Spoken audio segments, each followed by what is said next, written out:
ਸਤਿ ਸ਼੍ਰੀ ਅਕਾਲ, ਸਲਾਮ, ਨਮਸਕਾਰ, ਆਦਾਬ, ਸਭ ਸਤਿਕਾਰ ਹੈ ਸੱਜਣਾਂ ਨੂੰ ਜੋ ਇਸ ਵਕਤ ਜ਼ਿੰਦਗੀ ਦੇ ਰੰਗਾਂ ਤੇ ਆਵਾਜ਼ ਦੀਆਂ ਤਰੰਗਾਂ ਨੂੰ ਮਾਣਦੇ ਹੋਏ ਜੁੜੇ ਨੇ ਟਿਵਾਣਾ ਰੇਡੀਓ ਦੇ ਨਾਲ। ਬਾਗਾਂ ਤੇ ਰਾਗਾਂ ਦੇ ਸ਼ਹਿਰ ਪਟਿਆਲਾ ਤੋਂ ਮੈਂ Parminder Singh Tiwana.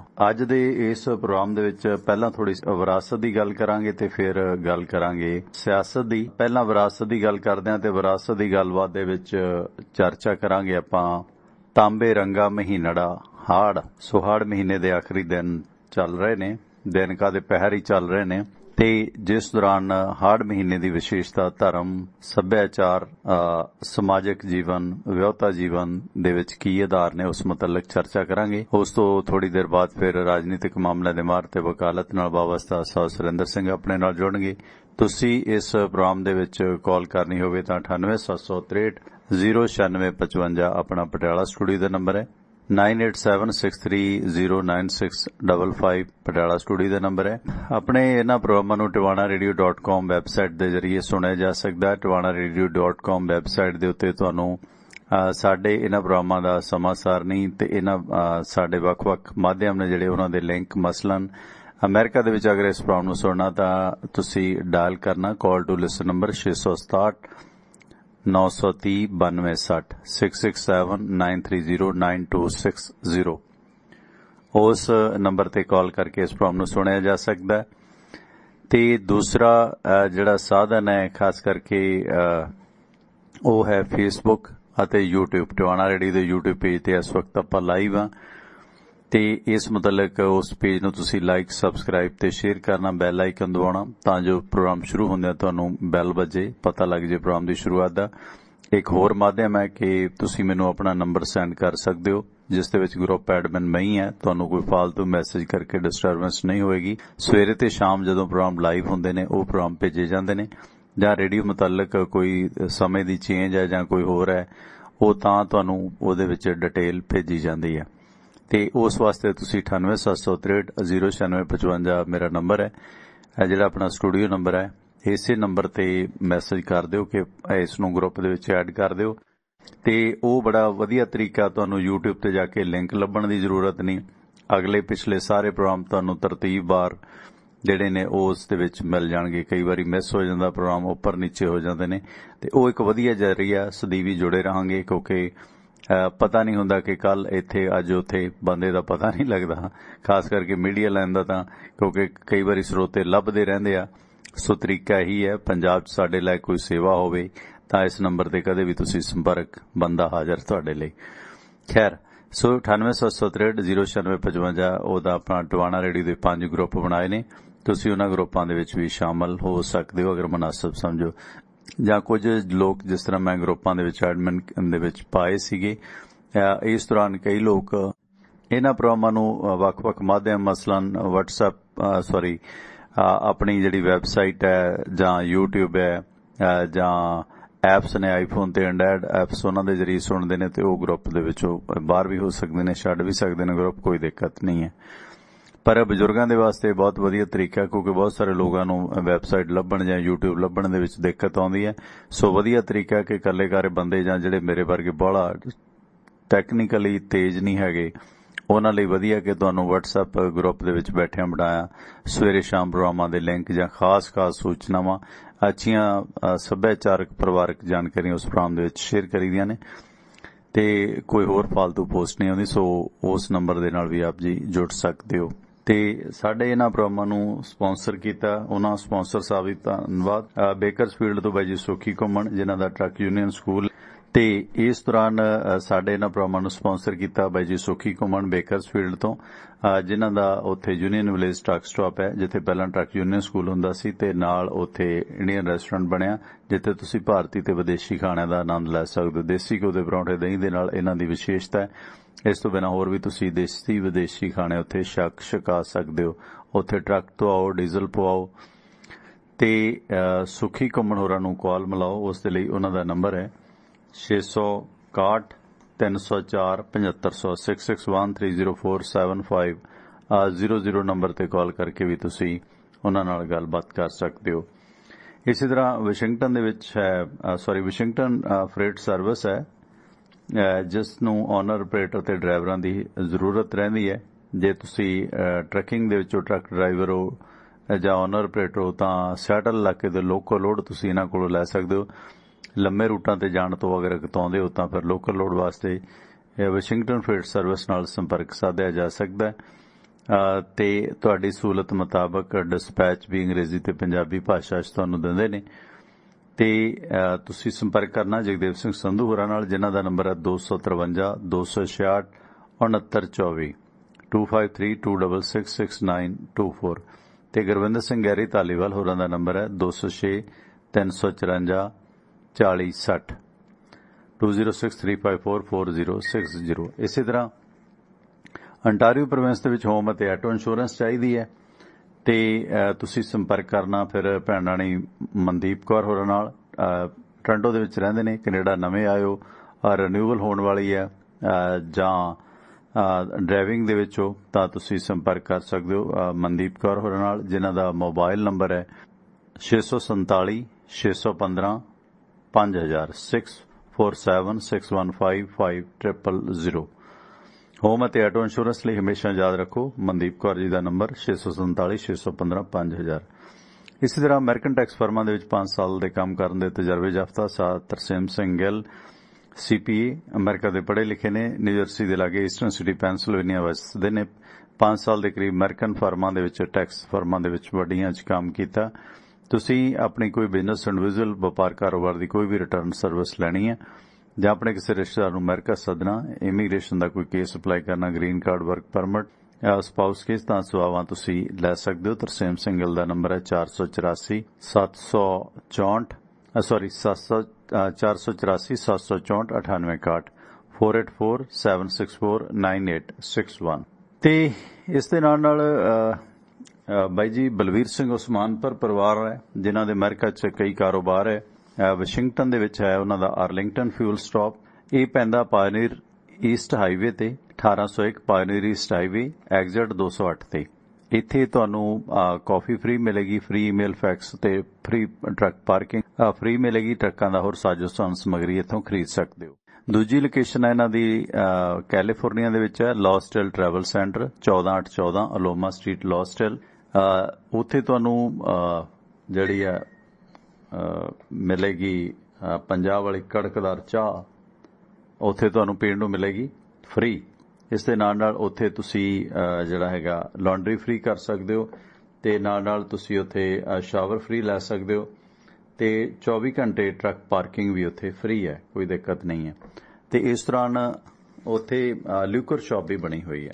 ਲੌਸਟੇਲ travel center 14814 Aloma street ਲੌਸਟੇਲ ਐਗਜ਼ਿਟ 278। ਬਲਵੀਰ ਸਿੰਘ ਉਸਮਾਨਪੁਰ ਹੋਰਾਂ ਦਾ ਜਿਹੜਾ ਫਿਊਲ ਕੰਪਨੀ ਦਾ ਕਾਰੋਬਾਰ ਹੈ, ਡੈਲਟਾ ਫਿਊਲ ਕੰਪਨੀ ਤੇ ਮੋਬਾਈਲ ਐਕਸ਼ਨ ਮੈਰਾਥਨ ਫਿਊਲ ਕੰਪਨੀਆਂ ਨੇ। ਸੋ ਗੈਸ ਸਟੇਸ਼ਨ ਮਾਲਕ ਆਪਰੇਟਰ ਇਹਨਾਂ ਤੋਂ ਫਰੈਂਚਾਈਜ਼ ਫਿਊਲ ਲੈ ਸਕਦੇ ਨੇ ਤੇ ਬ੍ਰਾਂਡਡ ਤੇ ਅਨਬ੍ਰਾਂਡਡ ਡੀਜ਼ਲ ਦੀਆਂ ਸੁਵਿਧਾਵਾਂ ਵੀ ਇਹ ਤੁਹਾਨੂੰ ਦਿੰਦੇ ਨੇ। ਬਲਵੀਰ ਸਿੰਘ ਉਸਮਾਨਪੁਰ ਹੋਰਾਂ ਦੇ ਭਰਾ ਹਰਜਾਪ ਸਿੰਘ ਹੋਰਾਂ ਦਾ ਨੰਬਰ ਹੈ 425 232 8413 425 232 8413। ਇਹ ਸਨ ਸਾਡੇ ਸਪਾਂਸਰ, ਜਿਨ੍ਹਾਂ ਦੀ ਬਦੌਲਤ ਇਹ ਪ੍ਰੋਗਰਾਮ ਤੁਹਾਡੇ ਤੱਕ ਪਹੁੰਚਦੇ ਨੇ। ਤੇ ਹੁਣ ਗੱਲ ਕਰਾਂਗੇ ਤਾਂਬੇ ਰੰਗਾ ਮਹੀਨੜਾ ਹਾੜ। ਆਸਾ ਸਿੰਘ ਘੁੰਮਣ ਬੜੀ ਮਾਇਨਾ ਸ਼ਖਸੀਅਤ ਨੇ, ਉਹਨਾਂ ਦੀ ਇਸ ਮੁਤਲਕ ਕਿਤਾਬ ਵੀ ਆਈ ਹੈ 12 ਮਾਹਾਂ ਤੇ ਪੰਜਾਬ ਦੀਆਂ ਰੁੱਤਾਂ ਪੜ੍ਹਨ ਜੋ ਕਿਤਾਬ ਹੈ ਤੇ ਤੁਸੀਂ ਉਸ ਤੋਂ ਜਿਹੜਾ ਹੈਗਾ ਸੰਪਰਕ ਕਰ ਸਕਦੇ ਹੋ ਤੇ ਇਸ ਸਿਲਸਿਲੇ ਵਿੱਚ ਸੰਪਰਕ ਤੁਸੀਂ ਉਹਨਾਂ ਨਾਲ ਕਰ ਸਕਦੇ ਹੋ। ਉਹਨਾਂ ਦਾ ਨੰਬਰ ਵੀ ਤੁਹਾਨੂੰ ਦੇ ਦਿਆਂਗੇ। ਪਰ ਪੰਜਾਬੀ ਸੱਭਿਆਚਾਰ, ਪੰਜਾਬੀ ਰਹਿਤਲ, ਧਰਮ, ਖਾਸ ਕਰਕੇ ਉਹਨਾਂ ਦੀ ਜਿਹੜੀ ਦਸਤਾਰ ਬਾਰੇ ਵੀ ਬੜੀ ਬਾਕਮਾਲ ਕਿਤਾਬ ਉਹਨਾਂ ਨੇ ਲਿਖੀ ਹੈ। ਵੱਖ-ਵੱਖ ਥਾਵਾਂ ਤੇ ਉਹਨਾਂ ਨੇ ਆਪਣਾ ਜਿਹੜਾ ਵਿਦਿਆ ਦਾ ਦਾਨ ਦਿੱਤਾ ਹੈ ਤੇ ਇਸ ਦੌਰਾਨ ਵਿਰਾਸਤ ਤੇ ਬਹੁਤ ਕੰਮ ਕੀਤਾ। ਜਿਸ ਤਰ੍ਹਾਂ ਸਾਡੇ ਜਿਹੜੇ ਲੋਕ ਗੀਤ ਨੇ ਉਹਨਾਂ ਦੇ ਵਿੱਚ ਵੀ ਇਹਨਾਂ ਮਹੀਨਿਆਂ ਦਾ ਉਚੇਚਾ ਜ਼ਿਕਰ ਹੈ। ਗੁਰਬਾਣੀ ਦੇ ਵਿੱਚ ਵੀ 12 ਮਾਹ ਦੇ ਮੁਤਲਕ ਇਹਨਾਂ ਦੇਸੀ ਮਹੀਨਿਆਂ ਦਾ ਉਚੇਚਾ ਜ਼ਿਕਰ ਹੈ, ਪਰ ਸਾਡੀ ਨਵੀਂ ਪੀੜ੍ਹੀ ਇਹਨਾਂ ਮਹੀਨਿਆਂ ਦੀ ਖਾਸੀਅਤ ਭੁੱਲ ਚੁੱਕੀ ਹੈ ਕਿਉਂਕਿ ਅਸੀਂ ਦੱਸ ਹੀ ਨਹੀਂ ਪਾਏ ਇਹਨਾਂ ਦੇ ਮਾਅਨੇ ਕੀ ਨੇ। ਪਰ ਹੁਣ ਹੌਲੀ-ਹੌਲੀ ਜਾਗਰੂਕਤਾ ਇਸ ਮੁਤਲਕ ਫੈਲ ਰਹੀ ਹੈ ਤੇ ਕਿਉਂਕਿ ਕਿਸੇ ਵੀ ਰਹਿਤਲ ਦੇ ਬਹੁਤ ਸਾਰੇ ਰਾਜ, ਉਸਦੇ ਸੱਭਿਆਚਾਰ, ਉਸਦੇ ਫੋਕਲੋਰ ਲੋਕ ਜਾਨ ਦੇ ਵਿੱਚ ਹੁੰਦੇ ਨੇ। ਸੋ ਉਸ ਲੋਕ ਜਾਨ ਦਾ ਖੁਸਨਾ, ਲੋਕ ਬੋਲੀ ਦਾ ਖੁਸਨਾ, ਲੋਕ ਮੁਹਾਵਰੇ ਦਾ ਖੁਸਨਾ ਤੇ ਅਸਲ ਦੇ ਵਿੱਚ ਉਹਨਾਂ ਦਾ ਫਿਰ ਖਾਤਮਾ ਹੀ ਹੋ ਜਾਂਦਾ। ਬਹੁਤ ਸਾਰੇ ਕਬੀਲੇ, ਖਿੱਤੇ, ਕੌਮਾਂ ਇਸੇ ਤਰ੍ਹਾਂ ਖਤਮ ਕੀਤੀਆਂ ਜਾਂਦੀਆਂ ਨੇ ਤੇ ਹਾੜ ਮਹੀਨੇ ਦੇ ਮੁਤਲਕ ਸਾਡੇ ਲੋਕ ਗੀਤ ਦੱਸਦੇ ਨੇ ਕਿ ਹਾੜ ਦਾ ਮਹੀਨਾ ਨੀਮਾ ਮੈਂ ਪਸਾਰ ਅੰਦਰ ਵੜੀਆਂ, ਜਿਹਦੇ ਨਾਲ ਵਿਆਹੀ ਨੀਮਾ ਕਰਦਾ ਈ ਅੜੀਆਂ। ਤੁਧ ਬਿਨ ਡਾਢੇ ਰੱਬ ਜੀ ਮੇਰਾ ਭੌਰ ਨਮਾਣਾ, ਨੀਮਾ ਨੱਡਾ ਨਦਾਨ ਕਦੋਂ ਹੋਵੇਗਾ ਸਿਆਣਾ। ਸੋ ਜਦੋਂ ਨੱਡਾ ਨਦਾਨ ਹੋਵੇ, ਸਿਆਣਾ ਨਾ ਹੋਵੇ, ਤੇ ਫਿਰ ਅੜੀਆਂ ਕਰਦਾ ਤੇ ਫਿਰ ਉਹ ਭੁਗਤਣੀਆਂ ਕਿਸੇ ਨਾ ਕਿਸੇ ਰੂਪ ਦੇ ਵਿੱਚ ਔਰਤ ਨੂੰ ਪੈਂਦੀਆਂ ਨੇ। ਸੋ ਇਹ ਲੋਕ ਗੀਤਾਂ ਦੇ ਵਿੱਚ ਫਿਰ ਇਹਨਾਂ ਦੀ ਸ਼ਾਦੀ ਭਰਦੇ ਆ ਕਿ ਉਸ ਵਕਤ ਦੇ ਦਰਦ ਨੂੰ, ਜਿਵੇਂ ਅੱਜ ਕੱਲ੍ਹ ਗੀਤਕਾਰ ਗੀਤ ਲਿਖਦੇ ਨੇ, ਪਰ ਜਿਹੜੇ ਲੋਕ ਗੀਤ ਨੇ ਉਹ ਲੋਕਾਂ ਦੇ ਲਿਖੇ ਗੀਤ ਹੁੰਦੇ ਨੇ, ਜਿਨ੍ਹਾਂ ਦੇ ਰਚਣ ਵਾਲੇ ਦਾ ਕੋਈ ਪਤਾ ਨਹੀਂ ਹੁੰਦਾ ਕਿ ਕਿਸ ਨੇ ਰਚਿਆ। ਆਪ ਮੁਹਾਰੇ ਲੋਕ ਮੁਹਾਵਰੇ ਚੋਂ ਇਹ ਲੋਕ ਗੀਤ ਉਪਜਦੇ ਨੇ। ਤੇ ਜਿਸ ਤਰ੍ਹਾਂ ਇਹ ਹੈ ਕਿ ਹਾੜ ਦੇ ਮਹੀਨੇ ਨੀ ਮੈਂ ਪਸਾਰ ਅੰਦਰ ਵੜੀਆਂ, ਜਿਹਦੇ ਨਾਲ ਵਿਆਹੀ ਨੀ ਮਾਂ ਕਰਦਾ ਈ ਅੜੀਆਂ। ਤੁਧ ਬਿਨ ਡਾਢੇ ਰੱਬ ਜੀ ਮੇਰਾ ਭੌਰ ਨਮਾਣਾ, ਹਾਏ ਨੀ ਮਾਂ ਨੱਡਾ ਨਦਾਨ ਕਦੋਂ ਹੋਏਗਾ ਸਿਆਣਾ। ਹੁਣ ਨੱਡਾ ਘਰ ਵਾਲੇ ਨੂੰ ਵੀ ਕਿਹਾ ਜਾਂਦਾ ਹੈ ਤੇ ਨੱਡਾ ਸਰਨੇਮ ਵੀ ਹੈ, ਜਿਵੇਂ ਬੀਜੇਪੀ ਪ੍ਰੈਜ਼ੀਡੈਂਟ JP ਨੱਡਾ, ਜਗਤ ਪ੍ਰਕਾਸ਼ ਨੱਡਾ। ਖੈਰ ਸੋ ਨੱਡਾ ਤੰਗ ਹੀ ਕਰਦਾ, ਭਾਵੇਂ ਬੀਜੇਪੀ ਵਾਲਾ ਤੇ ਭਾਵੇਂ ਆਪਣਾ, ਜੇ ਨਦਾਨ ਹੋਵੇ। ਤੇ ਨੱਡਾ ਤੇ ਨਖਰੋ ਦਾ ਸੰਬੰਧ ਬੜਾ ਪੁਰਾਣਾ ਹੈ। ਤੇ ਇਸੇ ਦੌਰਾਨ ਹਾੜ ਦੇ ਮਹੀਨੇ ਵੇ ਲਾਲ ਮੈਂ ਦੁਪੱਟੇ ਪਈ ਸੀਵਾਂ, ਹਾੜ ਦੇ ਮਹੀਨੇ ਵੇ ਲਾਲ ਮੈਂ ਦੁਪੱਟੇ ਪਈ ਸੀਵਾਂ, ਤੇਰੇ ਬਾਝੋਂ ਚੰਨਾ ਇੱਕ ਘੜੀ ਵੀ ਨਾ ਜੀਵਾਂ। ਸੋ ਇਸ ਤਰ੍ਹਾਂ ਇਹਨਾਂ ਮਹੀਨਿਆਂ ਦੇ ਮੁਤਲਕ ਜਿਹੜੇ ਨੇ ਆਪਣੇ ਜਜ਼ਬਾਤ ਖਿਆਲਾਤ ਜਿਹੜੇ ਨੇ ਲਿਖੇ ਹੋਏ ਨੇ। ਚੜਿਆ ਮਹੀਨਾ ਹਾੜ ਕੋਈ ਅੰਬ ਪੱਕੇ ਲੱਖ ਚਾਰ, ਕਿਉਂਕਿ ਫਲ ਇਸ ਖਿੱਤੇ ਦੇ ਫੁੱਲ ਅਨਾਜ ਉਹਨਾਂ ਦੀ ਬਾਬਤ ਵੀ ਦੱਸਿਆ ਹੁੰਦਾ ਹੈ। ਚੜਿਆ ਮਹੀਨਾ ਹਾੜ ਕੋਈ ਅੰਬ ਪੱਕੇ ਲੱਖ ਚਾਰ, ਵਿੱਚੇ ਖੱਟੇ ਵਿੱਚੇ ਮਿੱਠੇ, ਅਸਾਂ ਨਾ ਦੋ ਵੀ ਚੂਪ ਕੇ ਡਿੱਠੇ, ਵੇ ਸਾਨੂੰ ਲੈ ਚੱਲ ਨਾਲ ਜੀ ਰਹਿੰਦਾ ਹੋਏ ਉਦਾਸ। ਜਿਹੜਾ ਨੱਡਾ ਜਿਹਦਾ ਸਿਰ ਦਾ ਸਾਈਂ ਕਿਤੇ ਪ੍ਰਦੇਸ ਹੈ ਤੇ ਫਿਰ ਉਹਨੂੰ ਅੰਬੀਆਂ ਦੀ ਵੀ ਕੋਈ ਜਾਂ ਪੱਕੇ ਅੰਬਾਂ ਚੋਂ ਵੀ ਕੋਈ ਰਸ ਜ਼ਿੰਦਗੀ ਦਾ ਨਜ਼ਰ ਨਹੀਂ ਆਉਂਦਾ। ਜਿਵੇਂ ਉਹ ਜਗਮੋਹਨ ਕੌਰ ਦਾ ਗੀਤ ਹੈ ਕਿ ਅੰਬ ਸੰਧੂਰੀ ਹੋ ਗਏ ਚੰਨਾ ਬਾਗ ਤੇਰੇ ਦੇ ਸਾਰੇ, ਬੋਲੀਆਂ ਬੋਲਣ ਵੇ ਤੋਤੇ ਠੁੰਗਣ ਦੇ ਮਾਰੇ। ਤੁਸੀਂ ਵੇਖੋ ਕਿ ਕਿੰਨੀ ਕਮਾਲ ਦੀ ਤਸ਼ਬੀਹ ਇਸ ਦੇ ਵਿੱਚ ਲਿਖੀ ਹੋਈ ਹੈ ਕਿ ਅੰਬ ਸੰਧੂਰੀ ਹੋ ਗਏ ਚੰਨਾ ਬਾਗ ਤੇਰੇ ਦੇ ਸਾਰੇ, ਬੋਲੀਆਂ ਬੋਲਣ ਵੇ ਤੋਤੇ ਠੁੰਗਣ ਦੇ ਮਾਰੇ। ਉਹ ਵੀ ਪ੍ਰਦੇਸ ਦੀ ਪੀੜ ਉਸ ਦੇ ਵਿੱਚ ਬਿਆਨੀ ਹੈ। ਜਿਸ ਔਰਤ ਦਾ ਕੰਤ ਵਿਦੇਸ਼ 'ਚ ਹੈ, ਉਸ ਕੋਲੋਂ ਦੂਰ ਹੈ, ਤੇ ਫਿਰ ਉਸ ਔਰਤ ਦੇ ਲਈ ਇੱਕ ਠੂਹੇ ਵਰਗਾ ਹਰ ਪਲ ਹੁੰਦਾ ਜਿਹੜਾ ਉਸ ਨੂੰ ਡੰਗਦਾ ਤੇ ਡਸਦਾ। ਇਸੇ ਕਰਕੇ ਫਿਰ ਲੋਕ ਗੀਤਾਂ 'ਚ ਪੰਜਾਬਣ ਕਹਿੰਦੀ ਹੈ ਕਿ ਵੇ ਦਮਾਂ ਦੇ ਲੋਭੀ ਆ ਪਰਦੇਸ ਨਾ ਜਾਈ, ਮੈਂ ਕੱਤਾਂਗੀ ਨਿਕੜਾ ਤੂੰ ਬਹਿ ਹੰਡਾਈ, ਮੈਂ ਪੀਸਾਂਗੀ ਨਿਕੜਾ ਤੂੰ ਬਹਿ ਬਹਿ ਖਾਈ। ਤੇ ਫਿਰ ਉਹ ਮਰਦ ਕਹਿੰਦਾ ਔਰਤਾਂ ਦੀ ਖੱਟੀ ਗੋਰੀਏ ਕੰਮ ਨਾ ਕਾਈ, ਮਰਦਾਂ ਦੀ ਖੱਟੀ ਲਾਲ ਚੂੜਾ ਛਣਕੂ ਬਾਹੀਂ। ਪਰ ਔਰਤ ਇਸ ਵਿਜੋਗ ਦੀ ਕੀਮਤ ਕਿੰਨੀ ਤਾਰਦੀ ਹੈ ਇਹ ਔਰਤ ਨੂੰ ਪਤਾ ਹੈ। ਬੰਦਾ ਚਲੋ ਬੰਦੇ ਨੂੰ ਵੀ ਵਿਜੋਗ ਹੁੰਦਾ ਹੈ, ਜਿਵੇਂ ਆਪਾਂ ਕੱਲ ਉਸ ਟਰੱਕ ਡਰਾਈਵਰ ਦਾ ਜ਼ਿਕਰ ਕੀਤਾ ਸੀ ਜਿਹੜਾ 2-3 ਵਰ੍ਹਿਆਂ ਦੇ ਦੌਰਾਨ ਸਿਰਫ 19 ਰਾਤਾਂ ਆਪਣੇ ਘਰ ਉਸਨੇ ਆਪਣੀ ਛੱਜ ਵਿਆਹੀ ਕੋਲ ਕੱਟੀਆਂ ਸੀ। ਉਹਨਾਂ ਨੂੰ ਪਤਾ ਹੁੰਦਾ ਇਸ ਪੀੜ ਦਾ, ਜਦੋਂ ਜੀਵ ਦਾ ਪਰਮਾਤਮਾ ਦੇ ਨਾਲ ਕਹਿ ਲਈਏ ਜਾਂ ਪਤਨੀ ਦਾ ਪਤੀ ਦੇ ਨਾਲ ਵਿਛੋੜਾ ਹੁੰਦਾ ਤੇ ਉਹ ਦਰਦ ਬਹੁਤ ਹੈ। ਤੇ ਫਿਰ ਉੱਥੋਂ ਲੋਕ ਗੀਤ ਬਿਰਹੜੇ ਯਾਨੀ ਕਿ ਸੈਡ ਸੌਂਗ ਉਪਜਦੇ ਨੇ, ਪੀੜ ਉਪਜਦੀ ਹੈ, ਕਹਾਣੀਆਂ ਉਪਜਦੀਆਂ ਨੇ। ਫਿਰ ਕੋਈ ਖੂਹ ਟੋਬੇ ਪੈਂਦਾ ਤੇ ਕੋਈ ਕੁਛ ਕਰਦਾ, ਕੋਈ ਕੁਛ ਕਰਦਾ। ਖੈਰ ਤੇ ਇਸੇ ਦੌਰਾਨ ਇਹ ਜਿਹੜਾ ਹਾੜ ਮਹੀਨੇ ਅੱਤ ਦੀ ਗਰਮੀ ਪੈਂਦੀ ਹੈ, ਜਿਵੇਂ ਅੱਤ ਖੁਦਾ ਦਾ ਵੈਰ ਹੈ, ਜ਼ੋਰਦਾਰ ਹਨੇਰੀਆਂ ਝੱਖੜ ਝਾਂਜਾ ਹੁੰਦਾ ਹੈ। ਤੇ ਇਹ ਜੇਠ ਤੇ ਹਾੜ ਅੱਤ ਗਰਮੀ ਦੇ ਮਹੀਨੇ ਹੁੰਦੇ ਨੇ, ਪਰ ਇਹ ਸਰੀਰਕ ਪੱਖੋਂ ਸਾਨੂੰ ਬਹੁਤ ਇਸ ਖਿੱਤੇ ਦੇ ਲੋਕਾਂ ਨੂੰ ਸਟਰੋਂਗ ਬਣਾਉਂਦੇ ਨੇ। ਕਿਉਂਕਿ ਅੱਜ ਕੱਲ੍ਹ ਜਿਸ ਤਰ੍ਹਾਂ ਦਾ ਰੁਝਾਨ ਹੋ ਗਿਆ, ਬਹੁਤਿਆਂ ਲੋਕਾਂ ਨੂੰ ਤਾਂ ਸਾਲ-ਸਾਲ 2-2 ਸਾਲ ਗਰਮੀ ਨਹੀਂ ਆਉਂਦੀ, ਕਿਤੇ ਕੱਟ ਲੱਗ ਜੇ, ਕਿਤੇ ਫਸ ਜਾਣ ਤਾਂ ਗਰਮੀ ਆਉਂਦੀ ਹੈ, ਅਦਰਵਾਈਜ਼ ਤਾਂ ਭਾਫਾਂ ਛੱਡੇ ਸਰੀਰ ਕੁੜਤੀ ਮਲਮਲ ਦੀ ਵਾਲੀ ਗੱਲ ਹੁੰਦੀ ਹੈ। ਤੇ ਇਸ ਦੌਰਾਨ ਉੱਥੇ ਫਿਰ ਕਹਿਣਾ ਪੈਂਦਾ ਕਿ ਰੰਗ ਚੋਕੇ ਪਰਾਤ ਵਿੱਚ ਪੈ ਗਿਆ, ਧੁੱਪੇ ਮੈਂ ਪਕਾਈਆਂ ਰੋਟੀਆਂ। ਤੇ ਇਸ ਦੌਰਾਨ ਜਿਹੜੀ ਫੈਟ ਚਰਬੀ ਵਾਧੂ ਜੋ ਤੁਹਾਡੇ ਹੁੰਦਾ ਸਭ ਨੁੱਚੜ ਜਾਂਦਾ, ਜਿੰਨਾ ਗੰਦ ਮਵਾਦ ਹੈ ਸਰੀਰ 'ਚ ਪਸੀਨੇ ਰਾਹੀਂ ਸਭ ਨਿਕਲ ਜਾਂਦਾ। ਸੋ ਜਿਮ ਜਾਣ ਦੀ ਵੀ ਜ਼ਰੂਰਤ ਨਹੀਂ। ਸੋ ਇਹ ਕੁਦਰਤ ਨੇ ਇਸ ਖਿੱਤੇ ਨੂੰ 6 ਮੌਸਮ ਦਿੱਤੇ ਨੇ, ਇਹ ਇਹਨਾਂ ਦੀ ਵਿਸ਼ੇਸ਼ ਖਾਸੀਅਤ ਹੈ।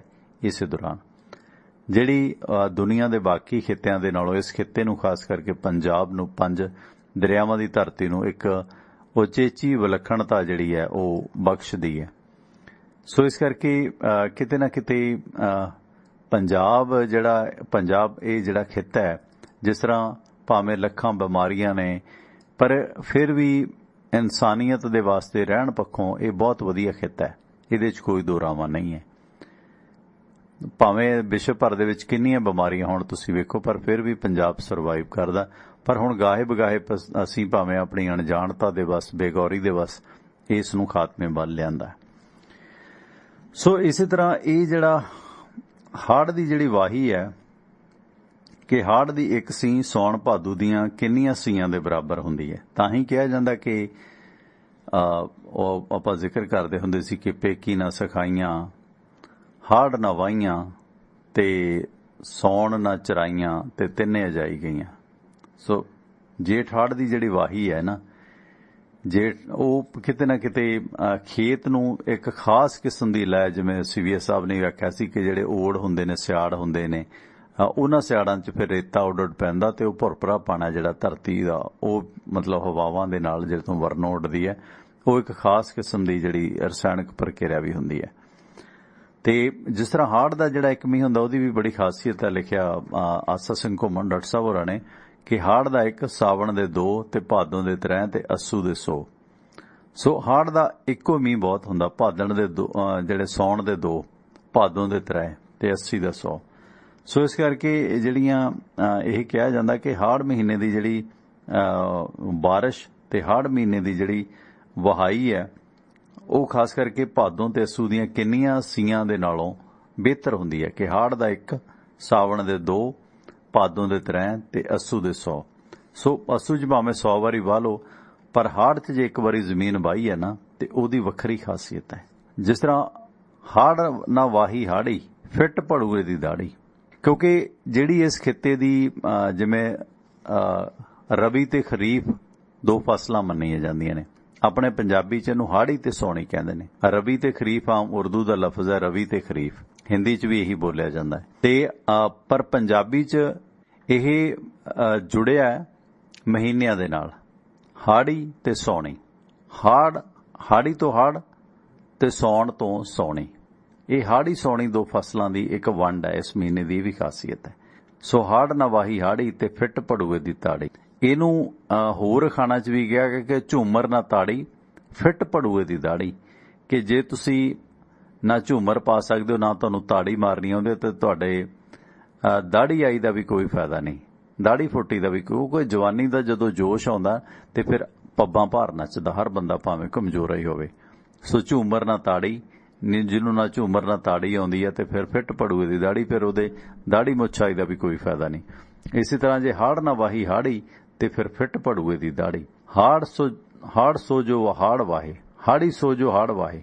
ਸੋ ਹਾੜ ਨਾ ਵੁੜੀਆਂ, ਸਾਵਣ ਨਾ ਛਿੜੀਆਂ, ਪੇਕੇ ਨਾ ਸਿੱਖੀਆਂ, ਇਹ ਤਰਾਏ ਲੁੜੀਆਂ। ਜਿਸ ਤਰ੍ਹਾਂ ਹਾੜ ਨਾ ਵੁੜੀਆਂ, ਸੌਣ ਨਾ ਛਿੜੀਆਂ, ਮਤਲਬ ਮੱਝਾਂ ਗਾਈਆਂ ਜੇ ਸੌਣ 'ਚ ਵੀ ਨਹੀਂ ਛਿੜੀਆਂ, ਤੇ ਪੇਕੇ ਨਾ ਸਿੱਖੀਆਂ, ਇਹ ਤਰੇ ਲੜੀਆਂ। ਔਰਤਾਂ ਬਾਰੇ, ਵਹਾਈ ਬਾਰੇ, ਤੇ ਖਾਸ ਕਰਕੇ ਚਰਾਈ ਬਾਰੇ ਕਿਹਾ ਗਿਆ। ਇਸੇ ਤਰ੍ਹਾਂ ਪੁਰਾਣੇ ਸਮੇਂ 'ਚ ਜਦੋਂ ਜੇਠ ਹਾੜ ਵਾਹਿਆ ਜਾਂਦਾ ਸੀਗਾ, ਇੱਕ ਤਕੜਾ ਮੀਂਹ ਇਸ ਖਿੱਤੇ ਦੇ ਵਿੱਚ ਪੈਂਦਾ ਸੀ। ਜਿਵੇਂ ਮੀਂਹ ਜੇਠੀ ਦਾ ਤੇ ਪੁੱਤ ਪਲੇਠੀ ਦਾ। ਜੇ ਜੇਠ ਮਹੀਨੇ ਮੀਂਹ ਪੈ ਜੇ, ਉਹਦੀ ਬੜੀ ਖਾਸੀਅਤ ਸੀ। ਜਗਤ ਜਲੰਦਾ ਜੇਠ ਜਦੋਂ ਤਪਦਾ ਨਾ, ਤੇ ਜੇਠ ਪੈਂਦਾ ਤਿਸ ਲੱਗੇ, ਜਿਵੇਂ ਗੁਰਵਾਕ ਵੀ ਹੈ। ਜੇਠ ਜਦੋਂ ਤਪਦਾ, ਇੱਕ ਮੀਂਹ ਤੋਂ ਬਾਅਦ ਧਰਤੀ ਨਰਮ ਹੁੰਦੀ ਹੈ, ਤੇ ਹਾੜ 'ਚ ਫਿਰ ਵਹਾਈ ਸ਼ੁਰੂ ਹੁੰਦੀ ਹੈ ਇੱਕ ਅੱਧੀ। ਤੇ ਇਸੇ ਦੌਰਾਨ ਹਾੜ ਦੇ ਅੱਧ ਤੱਕ ਇੱਕ ਤਕੜਾ ਮੀਂਹ ਪਿਆ, ਪੰਜਾਬ ਦੀ ਆਰਥਿਕਤਾ ਬਦਲ ਦਿੰਦਾ ਸੀ। ਭਾਵੇਂ ਇਸ ਮੀਂਹ ਨੂੰ ਪਾਉਣ ਵਾਸਤੇ ਗੁੱਡੀਆਂ ਗੋਡੇ ਫੂਕੇ ਜਾਂਦੇ, ਕਈ ਟੂਣੇ ਟਾਮਣ ਯੱਗ ਕੀਤੇ ਜਾਂਦੇ, ਗੋਡੇ ਗੋਡੀ ਸਾੜੇ ਜਾਂਦੇ, ਅੱਡੀਆਂ ਰਗੜੀਆਂ ਜਾਂਦੀਆਂ, ਅੱਡੀਆਂ ਘਸਾਵਾਂਗੇ ਮੀਂਹ ਪਏ ਤੋਂ ਘਰ ਨੂੰ ਆਵਾਂਗੇ, ਜਾਂ ਰੱਬਾ ਰੱਬਾ ਮੀਂਹ ਬਰਸਾ ਸਾਡੀ ਕੋਠੀ ਦਾਣੇ ਪਾ। ਸੋ ਨਿਆਣਿਆਂ ਤੋਂ ਜਾਂ ਬੱਚਿਆਂ ਤੋਂ ਇਦਾਂ ਦੇ ਗੀਤ ਗਵਾ ਕੇ ਹਾੜੀ ਸੌਣੀ, ਜਦੋਂ ਮੀਂਹ ਨਹੀਂ ਸੀ ਪੈਂਦਾ ਜੇਠ ਹਾੜ, ਤਾਂ ਇਹ ਮੰਗ ਕੀਤੀ ਜਾਂਦੀ ਸੀ, ਗੋਡਾ ਗੁੱਡੀ ਸਾੜਿਆ, ਵਸ ਮੀਂਹ ਕਾਲਿਆ, ਵਗੈਰਾ ਵਗੈਰਾ। ਤੇ ਇਸੇ ਤਰ੍ਹਾਂ ਇੱਕ ਲਿਖਿਆ ਇਹਨਾਂ ਨੇ, ਬਹੁਤ ਵਧੀਆ ਪ੍ਰਸੰਗ ਹੈ। ਕਹਿੰਦੇ ਇਹ ਗੱਲ ਪ੍ਰਚਲਿਤ ਸੀ ਕਿ ਪਿੰਡ ਦੇ ਵਿੱਚ ਕਿਸੇ ਬੁੱਢੇ ਠੇਰੇ ਆਦਮੀ ਦੇ ਸੁੱਤੇ ਪੈ ਤੇ ਪਾਣੀ ਸੁੱਟ ਦਿੰਦੇ, ਤੇ ਉਹ ਅੱਗੋਂ ਗੁੱਸਾ ਕਰੇ, ਚੰਗਾ ਮਾੜਾ ਬੋਲੇ, ਫਿਰ ਮੀਂਹ ਪੈਣ ਦੀ ਇੱਕ ਸੰਭਾਵਨਾ ਬਣ ਜਾਂਦੀ ਹੈ। ਇਸ ਲਈ ਪਿੰਡ 'ਚ ਉਹ ਬੰਦੇ ਚੁਣੇ ਜਾਂਦੇ ਸੀ ਜੋ ਬੜੇ ਗੁੱਸੇਖੋਰ ਹੋਣ, ਗਾਲਾਂ ਕੱਢਣ ਦੇ ਆਦੀ ਹੋਣ। ਸੋ ਪਿੰਡ ਦੀਆਂ ਮੁਟਿਆਰਾਂ 8-10 ਜਣੀਆਂ ਇਕੱਠੀਆਂ ਹੋ ਕੇ ਸਿਖਰ ਦੁਪਹਿਰੇ ਕਿਸੇ ਦਾਰੇ ਜਾਂ ਸਾਂਝੀ ਜਗ੍ਹਾ ਤੇ ਬੈਠੇ ਆਰਾਮ ਕਰਦੇ ਜਾਂ ਲੇਟੇ ਪੈ ਕਿਸੇ ਬੰਦੇ ਤੇ ਪਾਣੀ ਸੁੱਟਦੀਆਂ, ਜੋ ਘਬਰਾ ਕੇ ਮਾਂ ਭੈਣ ਇੱਕ ਕਰਦਾ ਹੋਵੇ, ਤੇ ਫਿਰ ਹਾਸੜ ਮੱਚਦਾ। ਜਿੰਨਾ ਉਹ ਗਾਲਾਂ ਕੱਢਦਾ ਕਿ ਉਨਾ ਹੀ ਫਿਰ ਬਾਰਿਸ਼ ਹੁੰਦੀ ਹੈ ਕਿ ਇਹਨਾਂ ਕੁੜੀਆਂ ਚਿੜੀਆਂ ਨੂੰ ਤੂੰ ਵਰਜਿਆ, ਲੈ ਮੈਂ ਤੈਨੂੰ ਭਿਉਣਾ, ਤੇ ਮੇਰੇ ਮੀਂਹ ਨੂੰ ਰੋਕ। ਇੱਕ ਟੋਟਕੇ ਜੇ ਸੀਗੇ ਇਸ ਤਰ੍ਹਾਂ ਦੇ। ਹਾਲਾਂਕਿ ਇਹਨਾਂ ਦਾ ਕੋਈ ਲੌਜਿਕ ਨਹੀਂ ਹੈਗਾ। ਸੋ ਇੱਕ ਸ਼ੁਗਲ ਮੇਲਾ ਜਿਹਾ ਬਣਿਆ ਜਾਂਦਾ ਸੀ, ਕਿਉਂਕਿ ਜਦੋਂ ਇਦਾਂ ਦੀ ਸ਼ਰਾਰਤ ਹੁੰਦੀ ਹੈ, ਕੁੜੀਆਂ ਚਿੜੀਆਂ ਕਿਸੇ ਦੇ ਪਾਣੀ ਪਾਉਂਦੀਆਂ ਤੇ ਫਿਰ ਉਹਨਾਂ ਨੂੰ ਇੱਕ ਇੰਜੋਏ ਹੁੰਦਾ, ਫਿਰ ਉਹਦੀ ਚਰਚਾ ਹੁੰਦੀ ਹੈ ਤੇ ਲੋਕ ਜਦੋਂ ਖੁਸ਼ ਹੁੰਦੇ ਨੇ ਤੇ ਫਿਰ ਖੁਨਾਮੀਆਂ ਨੂੰ ਗਮੀਆਂ ਨੂੰ ਭੁੱਲ ਜਾਂਦੇ ਨੇ। ਇਹ ਇੱਕ ਟੋਟਕਾ ਹੁੰਦਾ ਹੈ ਕਿ ਮਾੜੇ ਸਮੇਂ ਨੂੰ ਤੁਸੀਂ ਕਿਵੇਂ ਹੰਡਾਉਣਾ। ਇੱਕ ਉਮੀਦ ਵੱਧ ਜਾਂਦੀ ਹੈ ਕਿ ਉਹਨੇ ਗਾਲਾਂ ਬਹੁਤ ਕੱਢੀਆਂ, ਲੈ ਵੀ ਮੀਂਹ ਆਊਗਾ। ਸੋ ਇੱਕ ਹਾਸਾ ਜਿਹੜਾ ਜ਼ਿੰਦਗੀ ਜਿਉਣ ਦਾ ਇੱਕ ਬਹੁਤ ਵੱਡਾ ਸਬੱਬ ਆ, ਉਹ ਇਹਨਾਂ ਚੀਜ਼ਾਂ ਤੋਂ ਪੈਂਦਾ ਸੀਗਾ। ਇਸ ਤਰ੍ਹਾਂ ਇਹ ਜਿਹੜਾ ਸੀਗੇ ਹਾੜ ਮਹੀਨੇ ਦੇ ਬਾਰੇ ਉੱਘੇ ਸ਼ਾਇਰ ਸ਼ਿਵ ਕੁਮਾਰ ਬਟਾਲਵੀ ਨੇ ਲਿਖਿਆ ਕਿ ਮੇਰੇ ਦਿਲ ਦਾ ਹਾਲ ਅੱਜ ਈਕਣਾ ਬੀਆਬਾਨ ਜਿਉਂ ਇੱਕ ਉਜਾੜ ਹੋਵੇ, ਹੋਵੇ ਸਿਖਰ ਦੁਪਹਿਰ ਤੇ ਲੂ ਵੇਖਦੀ, ਤਾਂਬੇ ਰੰਗਾ ਮਹੀਨੜਾ ਹਾੜ ਹੋਵੇ। ਮੇਰੇ ਦਿਲ ਦਾ ਹਾਲ ਅੱਜ ਈਕਣਾ ਹੈ ਬੀਆਬਾਨ ਜਿਉਂ ਇੱਕ ਉਜਾੜ ਹੋਵੇ, ਹੋਵੇ ਸਿਖਰ ਦੁਪਹਿਰ ਤੇ ਲੂ ਵਗਦੀ, ਤਾਂਬੇ ਰੰਗਾ ਮਹੀਨੜਾ ਹਾੜ ਹੋਵੇ। ਸੋ ਇਸ ਵਿੱਚ ਕੋਈ ਸ਼ੱਕ ਨਹੀਂ ਕਿ ਜੇਠ ਹਾੜ ਦੀ ਬਲਦੀ ਰੁੱਤੇ ਪੀਲੀ ਪਿੱਤਲ ਰੰਗੀ ਧੁੱਪ ਅਤੇ ਪਸੀਨਾ ਬੁਰਾ ਹਾਲ ਕਰ ਦਿੰਦਾ। ਨਰਮ ਸਰੀਰਾਂ ਨੂੰ ਬਹੁਤ ਇਸ ਦੇ ਵਿੱਚ ਦਿੱਕਤ ਆਉਂਦੀ ਹੈ, ਪਰ ਰੋਮਾਂਟਿਕ ਕਵੀਆਂ ਨੂੰ ਇਹ ਪਸੀਨਾ ਵੀ ਮੋਤੀਆਂ ਵਾਂਗ ਲੱਗਦਾ। ਤੇ ਇੱਕ ਸ਼ਾਇਰ ਨੇ ਲਿਖਿਆ ਕਿ ਯਾਦ ਹੈ ਮਹੀਨਾ ਜੇਠ ਮਹੀਨਾ ਮੈਨੂੰ, ਯਾਦ ਹੈ ਮੈਨੂੰ ਜੇਠ ਮਹੀਨਾ, ਪਹਿਲੀ ਵਾਰੀ ਮਿਲੀ ਸ਼ਹੀਨਾ, ਮੁਖ ਤੇ ਸੋਵੇ ਇਵੇਂ ਪਸੀਨਾ, ਜਿਵੇਂ ਅਰਬੀ ਦੇ ਪੱਤਿਆਂ ਉੱਤੇ ਕੱਤੇ ਦੇ ਵਿੱਚ ਸੁਬਾਹ ਸਵੇਰੇ ਸ਼ਬਨਮ ਦਾ ਇੱਕ ਹੋਏ ਨਗੀਨਾ। ਕਿਆ ਤਸ਼ਬੀਹ ਹੈ। ਅਰਬੀ ਦੇ ਪੱਤੇ ਕਿੱਡੇ ਵੱਡੇ ਹੁੰਦੇ ਆ, ਉਹਨਾਂ ਤੇ ਜਦੋਂ ਤਰੇਲ ਪਈ ਹੁੰਦੀ ਹੈ, ਕੱਤੇ ਦੇ ਮਹੀਨੇ, ਕਿਆ ਸਿੰਬਲੀ ਹੈ, ਮਤਲਬ ਕਿਆ ਤਸ਼ਬੀਹ ਹੈ। ਯਾਦ ਹੈ ਮੈਨੂੰ ਜੇਠ ਮਹੀਨਾ, ਪਹਿਲੀ ਵਾਰੀ ਮਿਲੀ ਸ਼ਹੀਨਾ, ਮੁਖ ਤੇ ਸੋਵੇ ਇਵੇਂ ਪਸੀਨਾ, ਜਿਵੇਂ ਅਰਬੀ ਦੇ ਪੱਤਿਆਂ ਤੇ ਕੱਤੇ ਦੇ ਵਿੱਚ ਸੁਬਾਹ ਸਵੇਰੇ ਸ਼ਬਨਮ ਦਾ ਇੱਕ ਹੋਏ ਨਗੀਨਾ। ਸੋ ਇਸ ਤਰ੍ਹਾਂ ਪੰਜਾਬੀ ਲੋਕ ਗੀਤਾਂ 12 ਮਾਹਿਆਂ ਦੇ ਵਿੱਚ ਵੀ ਹਾੜ ਮਹੀਨੇ ਬਾਰੇ ਉਚੇਚੇ ਭਾਵ ਬਿਆਨ ਕੀਤੇ ਗਏ ਨੇ। ਇਹਨਾਂ ਮਹੀਨਿਆਂ ਦੇ ਵਿੱਚ ਜਿਹੜੇ ਨਵੇਂ ਵਿਆਹੇ ਜੋੜੇ ਸੀ ਉਹ ਵੀ ਵਸਲ ਤੋਂ ਸੰਕੋਚ ਰੱਖਦੇ ਪ੍ਰਤੀਤ ਹੁੰਦੇ ਸੀ, ਜਾਣੀ ਆਪਸੀ ਮਿਲਾਨ ਤੋਂ ਨਵ ਵਿਆਹੇ ਜੋੜੇ ਵੀ ਇਹੋ ਜਿਹੇ ਮੌਸਮ 'ਚ, ਉਦੋਂ ਕਿਹੜਾ ਏਸੀ ਹੁੰਦੇ ਸੀ ਜਦੋਂ ਇਹ ਚੀਜ਼ਾਂ ਰਚੀਆਂ ਗਈਆਂ। ਹਾੜ ਦਾ ਮਹੀਨਾ ਜੀ ਨਾ ਕਰੇ ਸਹੁਰੇ ਜਾਣ ਨੂੰ, ਹਾੜ ਦਾ ਮਹੀਨਾ ਜੀ ਨਾ ਕਰੇ ਸਹੁਰੇ ਜਾਣ ਨੂੰ, ਮੁੰਡਾ ਫੇਰੇ ਨਹੀਂ ਗੱਡੀ ਜੋੜ ਕੇ ਲਿਆਉਣ ਨੂੰ। ਜਿਸ ਤਰ੍ਹਾਂ ਹਾੜ ਦੇ ਮਹੀਨੇ ਧੁੱਪਾਂ ਪੈਣ ਨਹੀਂ ਕਰਾਰੀਆਂ, ਨਿੱਜ ਨੂੰ ਵਿਆਹੀ ਬੁੱਲੇ ਲੈਣ ਨਹੀਂ ਕੁਆਰੀਆਂ। ਹੁਣ ਉਹਨਾਂ ਸਮਿਆਂ ਦੇ ਵਿੱਚ ਜਿਵੇਂ ਘੱਗਰਾ 20 ਗਜ ਦਾ ਧਰਤੀ ਸੁੰਬਰਦਾ ਆਵੇ, ਵੱਡੇ ਵੱਡੇ ਘੱਗਰੇ, ਨਾ ਖੁੱਲਾ ਨਹਾਉਣ ਧੋਣ, ਕਿਉਂਕਿ ਆ ਪਾਣੀ ਦੇ ਵਸੀਲੇ ਸਾਡੇ ਕੋਲ ਇੰਨੇ ਨਹੀਂ ਸੀਗੇ। ਖੂਹਾਂ ਤੋਂ ਪਾਣੀ ਭਰ ਕੇ ਲਿਆਉਂਦੇ, ਨਲਕੇ ਬਹੁਤ ਪਿੱਛੋਂ ਆਏ ਨੇ ਜਦੋਂ ਗੀਤ ਰਚੇ ਗਏ ਨੇ। ਹੁਣ ਖੂਹਾਂ ਤੋਂ ਪਾਣੀ ਭਰ ਕੇ ਬੰਦਾ ਕਿੰਨਾ ਕੁ ਨਹਾ ਸਕਦਾ। ਤੇ ਫਿਰ ਘਰ ਵੀ ਕੋਈ ਐਡਾ ਸਾਡਾ ਪੰਜਾਬ ਦਾ ਖੇਤਾ ਹੋਣ ਵਾਲਾ ਨਹੀਂ ਸੀ ਕਿ ਬੜੇ ਖੁੱਲੇ ਡੁੱਲੇ ਘਰ ਸੀਗੇ। ਔਰਤਾਂ ਨੂੰ ਵੈਸੇ ਹੀ ਅੰਦਰ ਤਾੜਿਆ ਹੁੰਦਾ ਸੀ ਪਿੱਛੇ ਸੁਬਾਤਾਂ 'ਚ, ਵਿਹੜੇ ਤੇ ਤਾਂ ਕੀ, ਕੋਠੇ ਤੇ ਤਾਂ ਕੀ, ਵਿਹੜੇ 'ਚ ਨਹੀਂ ਸੀ ਬਹਿਣ ਦਿੱਤਾ ਜਾਂਦਾ। ਇਹ ਤਾਂ ਹੁਣ ਟ੍ਰੈਂਡ ਬਦਲੇ ਕਿ ਕਿਚਨ ਸਾਡੀ ਗੇਟ ਦੇ ਸਾਹਮਣੇ ਆ ਗਈ ਹੈ। ਅੱਗੇ ਤਾਂ ਨਹੀਂ ਪਰਾਂ ਦੂਰ ਜਿਹੜਾ ਹੈਗਾ ਸੀ ਕਿਚਨ ਬਣੀ ਹੁੰਦੀ ਸੀਗੀ, ਰਸੋਈ ਬਣੀ ਹੁੰਦੀ ਸੀ, ਤੇ ਫਿਰ ਛਟੀਆਂ ਦੀ ਅੱਗ ਕਿਤੇ ਗਿੱਲੀਆਂ ਕਿਤੇ ਸੁੱਕੀਆਂ, ਧੂਆਂ ਧੁਆ ਕੇ ਬੁਰਾ ਹਾਲ ਮੌਕੇ ਦਿਹਾੜੇ। ਤੇ ਫਿਰ ਉੱਥੇ ਜਿਹੜੀ ਛੱਜ ਵਿਆਹੀ ਸੀ ਉਹਦੇ ਕੀ ਹਾਲਾਤ ਹੋਣੇ ਆ। ਫਿਰ ਉਹ ਕਹਿੰਦੀ ਸੀ ਕਿ ਜਿਹੜੀਆਂ ਕੁਆਰੀਆਂ ਕੁੜੀਆਂ ਫਿਰ ਵੀ ਵੈਸੇ ਖੁੱਲ੍ਹ ਲੈ ਲੈਂਦੀਆਂ ਨੇ ਕਿ ਚਲੋ ਚੁੰਨੀ ਜੇ ਨਹੀਂ ਸਿਰ ਤੇ ਤਾਂ ਵੀ ਕੋਈ ਗੱਲ ਨਹੀਂ, ਇੱਥੇ ਤੇ ਘੁੰਡ ਵੀ ਦੋਹਰੇ ਦੂਰੇ ਕਢਾਏ ਹੁੰਦੇ ਸੀ। ਫਿਰ ਉਹ ਕਹਿਣਾ ਹੀ ਉਹਨਾਂ ਨੇ ਕਿ ਹਾੜ ਦੇ ਮਹੀਨੇ ਧੁੱਪਾਂ ਪੈਣ ਨਹੀਂ ਕਰਾਰੀਆਂ, ਨਿੱਜ ਨੂੰ ਵਿਆਹੀ ਬੁੱਲੇ ਲੈਣ ਨਹੀਂ ਕੁਆਰੀਆਂ। ਸੋ ਜਿਸ ਤਰ੍ਹਾਂ ਇਹ ਹਾੜੇ ਕਢਾਉਂਦਾ ਸੀ ਲੋਕ, ਸ਼ਾਇਦ ਇਹਨਾਂ ਹਾੜਿਆਂ ਤਰਲਿਆਂ ਤੋਂ ਹੀ ਮੇਰਾ ਖਿਆਲ ਆ, ਮੈਨੂੰ ਤਾਂ ਲੱਗਦਾ ਕਿ ਨਾ ਹਾੜ ਦਾ ਇੰਜ ਪਿਆ ਹੋਣਾ। ਵੈਸੇ ਇਹ ਵੀ ਲੌਜਿਕ ਹੋ ਸਕਦਾ। ਸੋ ਇਸ ਦੌਰਾਨ ਜਿਹੜਾ ਦਿਨ ਵੱਡੇ ਹੋ ਜਾਂਦੇ ਨੇ, ਸ਼ਹਿਰਾਂ ਤੇ ਪਿੰਡਾਂ ਦੇ ਵੀ ਹਾਲਾਤ ਹਾੜ ਜੇਠ ਮਹੀਨੇ ਦੇ ਵਿੱਚ ਉਹੀ ਹੁੰਦੇ ਨੇ। ਸੋ ਜੇਠ ਹਾੜ ਦੇ ਇਹਨਾਂ ਮਹੀਨਿਆਂ ਬਾਰੇ ਜਿਹੜਾ 12ਵਾਂ ਗੋਪਾਲ ਸਿੰਘ ਹੋਰਾਂ ਦਾ ਬੜਾ ਕਮਾਲ ਦਾ, ਉਹਨਾਂ ਲਿਖਿਆ ਕਿ ਚੜਿਆ ਜੇਠ ਧੁੱਪਾਂ ਹੁਣ ਪਈਆਂ, ਦਿਉਰਾ ਕਿੱਥੇ ਜਾਈਏ, ਚੜਿਆ ਜੇਠ ਧੁੱਪਾਂ ਹੁਣ ਪਈਆਂ, ਦਿਉਰਾ ਕਿੱਥੇ ਜਾਈਏ, ਸਰਦ ਖਾਨੇ ਸਰਦ ਪੁਹਾਰੇ, ਸ਼ਰਬਤ ਸਰਦ ਪਿਆਈਏ। ਜੇਠ ਚੜਿਆ ਜੇਠ ਪਈਆਂ ਹੁਣ ਧੁੱਪਾਂ, ਦਿਉਰਾ ਕਿੱਥੇ ਜਾਈਏ, ਸਰਦ ਖਾਨੇ ਸਰਦ ਫੁਆਰੇ। ਸਰਦ ਖਾਨੇ ਹੁੰਦੇ ਸੀ ਇੱਥੇ ਕਿਲ੍ਹਾ ਮੁਬਾਰਕ, ਤੁਸੀਂ ਉਹਨਾਂ ਦੀ ਫਿਲਮ ਦੇਖੀ ਹੋਣੀ ਜੇ ਕਿਸੇ ਨੇ, ਮੈਂ ਤੁਹਾਨੂੰ ਸੀਨ ਦੱਸਦਾ ਕਿ ਸਰਦ ਖਾਨੇ ਅਸਲ ਕੀ ਹੁੰਦੇ ਸੀਗੇ। ਜਿਵੇਂ ਆਪਾਂ ਫਤਿਹਗੜ੍ਹ ਸਾਹਿਬ ਠੰਡਾ ਬੁਰਜ ਕਹਿੰਦੇ, ਇਦਾਂ ਉਸ ਵਕਤ ਰਾਜੇ ਮਹਾਰਾਜੇ ਜਾਂ ਵੱਡੇ ਲੋਕਾਂ ਨੇ ਨਾ ਸਰਦ ਖਾਨੇ ਬਣਾਏ ਹੁੰਦੇ ਸੀ, ਜਿਹਨੂੰ ਅੱਜ ਕੱਲ੍ਹ ਆਪਾਂ 에ਅਰ ਕੰਡੀਸ਼ਨ ਕਮਰੇ ਕਹਿੰਦੇ ਆ ਨਾ, ਇਹ 에ਅਰ ਕੰਡੀਸ਼ਨ ਕਮਰੇ ਦਾ ਹੀ ਰੂਪ ਸੀਗੇ ਸਰਦ ਖਾਨੇ, ਕਿਉਂਕਿ ਉਹਨਾਂ ਕਮਰਿਆਂ ਨੂੰ ਜਾਂ ਉਹਨਾਂ ਨੂੰ ਖਾਨਾ ਕਿਹਾ ਜਾਂਦਾ ਸੀ।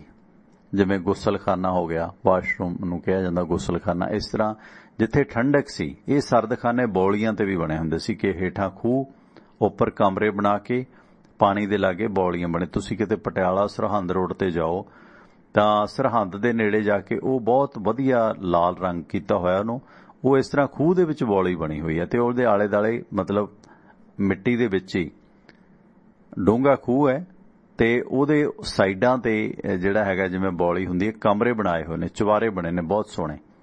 ਉਹ ਮਹੰਤਾਂ ਦੀ ਕੋਈ ਜਗ੍ਹਾ ਹੈਗੀ ਆ। ਉਸ ਤਰ੍ਹਾਂ ਦੀਆਂ ਚੀਜ਼ਾਂ ਨੂੰ ਜਾਂ ਜੇ ਤੁਸੀਂ ਫਿਲਮ ਵੇਖੀ ਹੈ, ਮੈਨੂੰ ਫਿਲਮ ਦਾ ਨਾਂ ਨਹੀਂ ਯਾਦ ਆਉਂਦਾ, ਤੁਸੀਂ ਦੱਸ ਸਕਦੇ ਹੋ, ਜਿਹਦੇ ਵਿੱਚ ਦਿਵਿਆ ਵਾਰਿਸ ਸ਼ਾਹ ਗੁਰਦਾਸ ਮਾਨ ਦੀ ਫਿਲਮ ਹੈ। ਉਹਦੇ 'ਚ ਉਹ ਗੀਤ ਗਾਉਂਦਾ ਹੈ ਆਪਣਾ ਗੁਰਦਾਸ ਮਾਨ ਤੇ ਦਿਵਿਆ ਦੱਤਾ ਤੇ ਫਿਲਮਾਂਕਣ ਦੋਨਾਂ ਤੇ। ਪਟਿਆਲੇ ਦਾ ਜਿਹੜਾ ਬਹਾਦਰਗੜ੍ਹ ਕਿਲ੍ਹਾ ਹੈ ਜਿੱਥੇ ਇਹ ਸੈਫਾਬਾਦ ਸੀ, ਅਸਲ ਸੈਫਾਬਾਦ ਕਿਲ੍ਹਾ ਸੀ। ਜਦੋਂ ਸ੍ਰੀ ਗੁਰੂ ਤੇਗ ਬਹਾਦਰ ਮਹਾਰਾਜ ਦਿੱਲੀ ਸ਼ਹਾਦਤ ਨੂੰ ਜਾਂਦੇ ਆ ਤਾਂ ਉਹ ਪਟਿਆਲੇ ਆਉਂਦੇ ਆ। ਪਟਿਆਲੇ ਆਉਣ ਤੋਂ ਦੁੱਖਨਿਵਾਰਨ ਆਉਣ ਤੋਂ ਪਹਿਲਾਂ ਉਹ ਬਹਾਦਰਗੜ੍ਹ ਸੈਫੂਦੀਨ ਸੀਗਾ ਜਿਹੜਾ ਫਕੀਰ ਸੈਫੂਦੀਨ ਸੀ, ਉਸ ਦੇ ਸੱਦੇ ਤੇ ਉੱਥੇ ਠਹਿਰਦੇ ਆ। ਉਹ ਜਿਹੜਾ ਬਹਾਦਰਗੜ੍ਹ ਕਿਲ੍ਹਾ ਹੈ ਯੂਨੀਵਰਸਿਟੀ ਦੇ ਨਾਲ PAP ਬਣਿਆ ਹੋਇਆ ਜਿੱਥੇ ਹੁਣ ਕੰਪਲੈਕਸ ਪੰਜਾਬ ਆਰਮਡ ਪੁਲਿਸ ਦਾ, ਉੱਥੇ ਮਤਲਬ ਫੁਆਰੇ ਲੱਗੇ ਹੋਏ ਨੇ। ਤੁਸੀਂ ਵੇਖੋ ਕਿ ਬਹੁਤ ਦੂਰੋਂ ਖੂਹ ਦਾ ਪਾਣੀ ਪਹਿਲਾਂ ਮਤਲਬ 2 ਮੰਜ਼ਲੀ ਬਿਲਡਿੰਗ ਤੇ 2 ਮੰਜ਼ਲਾਂ ਤੇ ਐਨ ਉੱਚਾ ਲਿਆਂਦਾ ਗਿਆ ਤੇ ਫਿਰ ਟੈਂਕੀ ਬਣਾ ਕੇ ਐਨ ਵੱਡੀਆਂ ਵੱਡੀਆਂ ਪਾਈਪਾਂ ਦੇ ਰਾਹੀਂ ਆਲੇ ਦੁਆਲੇ ਫੁਆਰਿਆਂ ਤੇ ਵਿੱਚ ਛੋਟਾ ਜਿਹਾ ਪੌਂਡ ਬਣਿਆ ਹੋਇਆ। ਉਹ ਇਹਦੇ 'ਚ ਹੈਗਾ ਵਾਰਿਸ ਸ਼ਾਹ ਫਿਲਮ ਦੇ ਵਿੱਚ। ਸੋ ਚੜਿਆ ਜੇਠ ਧੁੱਪਾਂ ਹੁਣ ਪਈਆਂ ਦਿਉਰਾ ਕਿੱਥੇ ਜਾਈਏ, ਸਰਦ ਖਾਨੇ ਸਰਦ ਫੁਆਰੇ ਸ਼ਰਬਤ ਸਰਦ ਪਿਆਈਏ, ਸਰਦਈ ਸਭ ਸਰਦ ਮਸਾਲੇ, ਬਰਫਾਂ ਸਰਦ ਮੰਗਾਈਏ, ਗੋਪਾਲ ਸਿੰਘ ਲੈ ਸਰਦ ਮਜੂਨਾ, ਦੇਵਰ ਭਾਬੀ ਖਾਈਏ, ਹਾੜ ਹੜੰਬਾ ਘਰ ਵਿੱਚ ਤਪਦਾ, ਭਾਬੋ ਬਾਗੀ ਜਾਈਏ, ਹਾੜ ਹੜੰਬਾ ਘਰ ਵਿੱਚ ਤਪਦਾ, ਭਾਬੋ ਬਾਗੀ ਜਾਈਏ, ਜਿੱਥੇ ਠੰਡੀ ਜਗ੍ਹਾ ਹੋਵੇ ਉੱਥੇ ਚੱਲ ਸੁਖ ਪਾਈਏ, ਸਬਜ ਮਜੂਨਾ ਨਾਲ ਮਠਾਈ ਰਲ ਕੇ ਦੋਵੇਂ ਖਾਈਏ, ਗੋਪਾਲ ਸਿੰਘ ਸਾਰਾ ਦਿਨ ਰਹਿ ਕੇ ਰਾਤੀ ਘਰਾਂ ਨੂੰ ਆਈਏ। ਇਹ ਬਹੁਤ ਸੋਹਣਾ ਚਿੱਤਰਨ ਕੀਤਾ ਗਿਆ।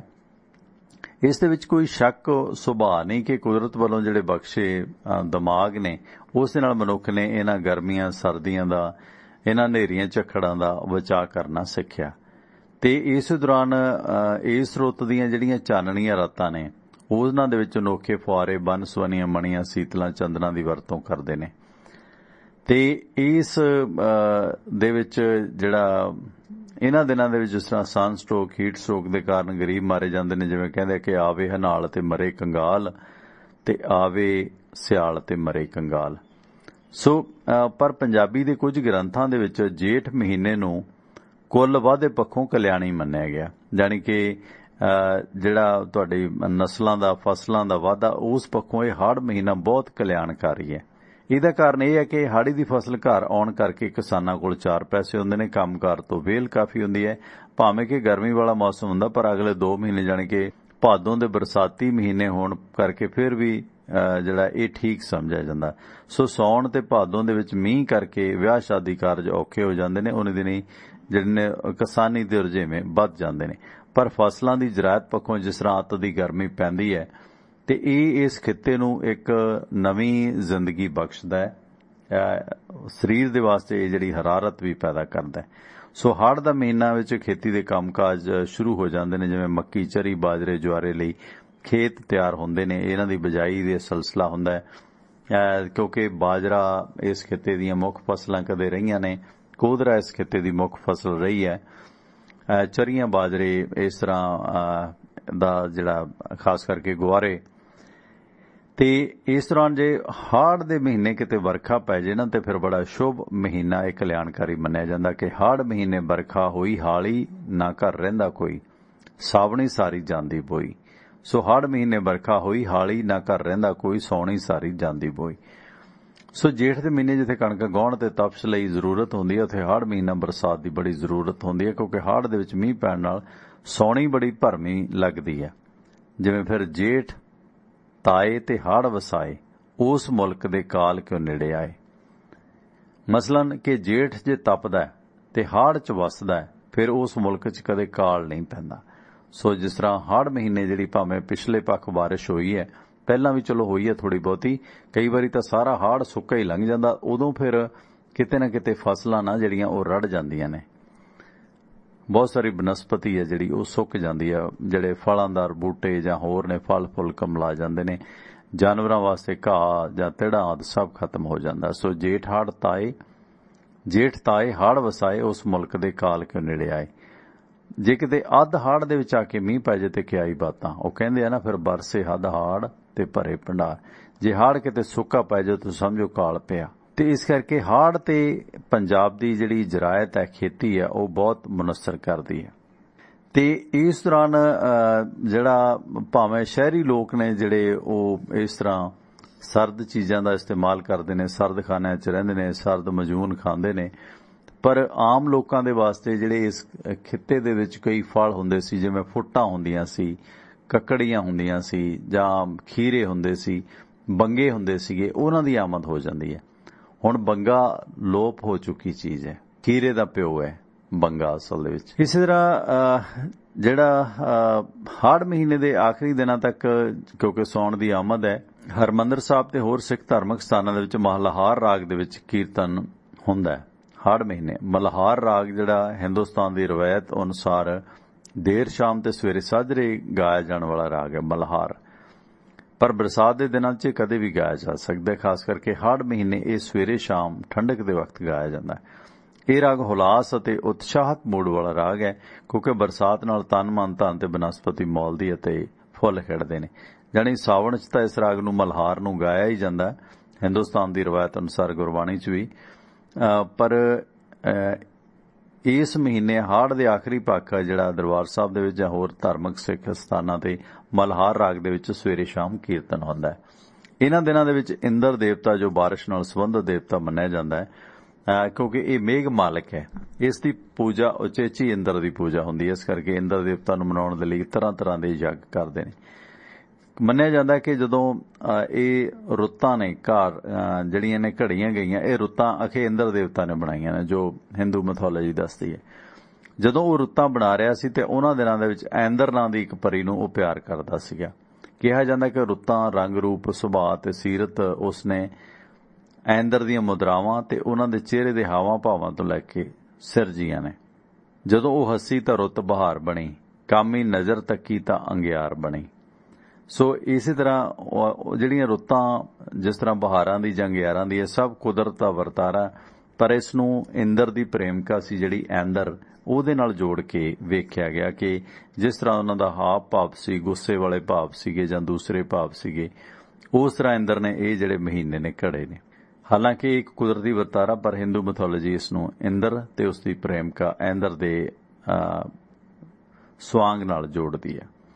ਜੇ ਪਿੱਛੇ ਨੂੰ ਨਜ਼ਰ ਮਾਰੀਏ ਤਾਂ ਅੱਜ ਦਾ ਮਨੁੱਖ ਬੇहद ਸੁਖੀ ਹੋਣਾ ਚਾਹੀਦਾ ਹੈ, ਕਿਉਂਕਿ ਪਿਛਲੇ ਜੋ ਸਥਿਤੀ ਸੀ ਜਾਂ ਕੂਲਰ ਪੱਖੇ ਵੇਖਦਿਆਂ ਆਏ ਨੇ, ਪਰ ਫਿਰ ਵੀ ਇਹਨਾਂ ਹਾੜ ਮਹੀਨਿਆਂ ਦੀ ਤਪਸ਼ ਦੇ ਮੁਜਬ ਇਹਨਾਂ ਸਰਦ ਤੇ ਗਰਮ ਮਹੀਨਿਆਂ ਦੇ ਫਿਤਰਤ ਦੇ ਮੁਤਾਬਕ ਸਮਿਆਂ ਦੇ ਕਿੱਸਾਕਾਰਾਂ, ਲੇਖਕਾਂ ਨੇ ਜਾਂ ਕਵੀਆਂ ਨੇ ਪਹਿਲਿਆਂ ਸਮਿਆਂ ਦੇ ਵਿੱਚ ਵੀ, ਸਿੱਖ ਇਤਿਹਾਸ ਤੋਂ ਪਹਿਲਾਂ ਵੀ, ਆਪਣੇ ਹਾਵ ਭਾਵ ਜਿਹੜੇ ਰੁੱਤਾਂ ਦੇ ਮੁਤਲਕ 12 ਮਹਾਰ ਦੇ ਰੂਪ ਦੇ ਵਿੱਚ ਪ੍ਰਗਟਾਏ ਨੇ।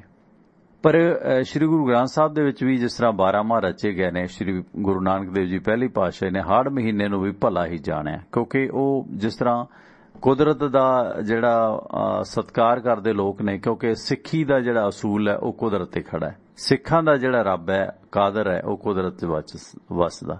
ਬਲਿਹਾਰੀ ਕੁਦਰਤ ਵਸਿਆ, ਤੇਰਾ ਅੰਤ ਨਾ ਜਾਏ ਲਖਿਆ।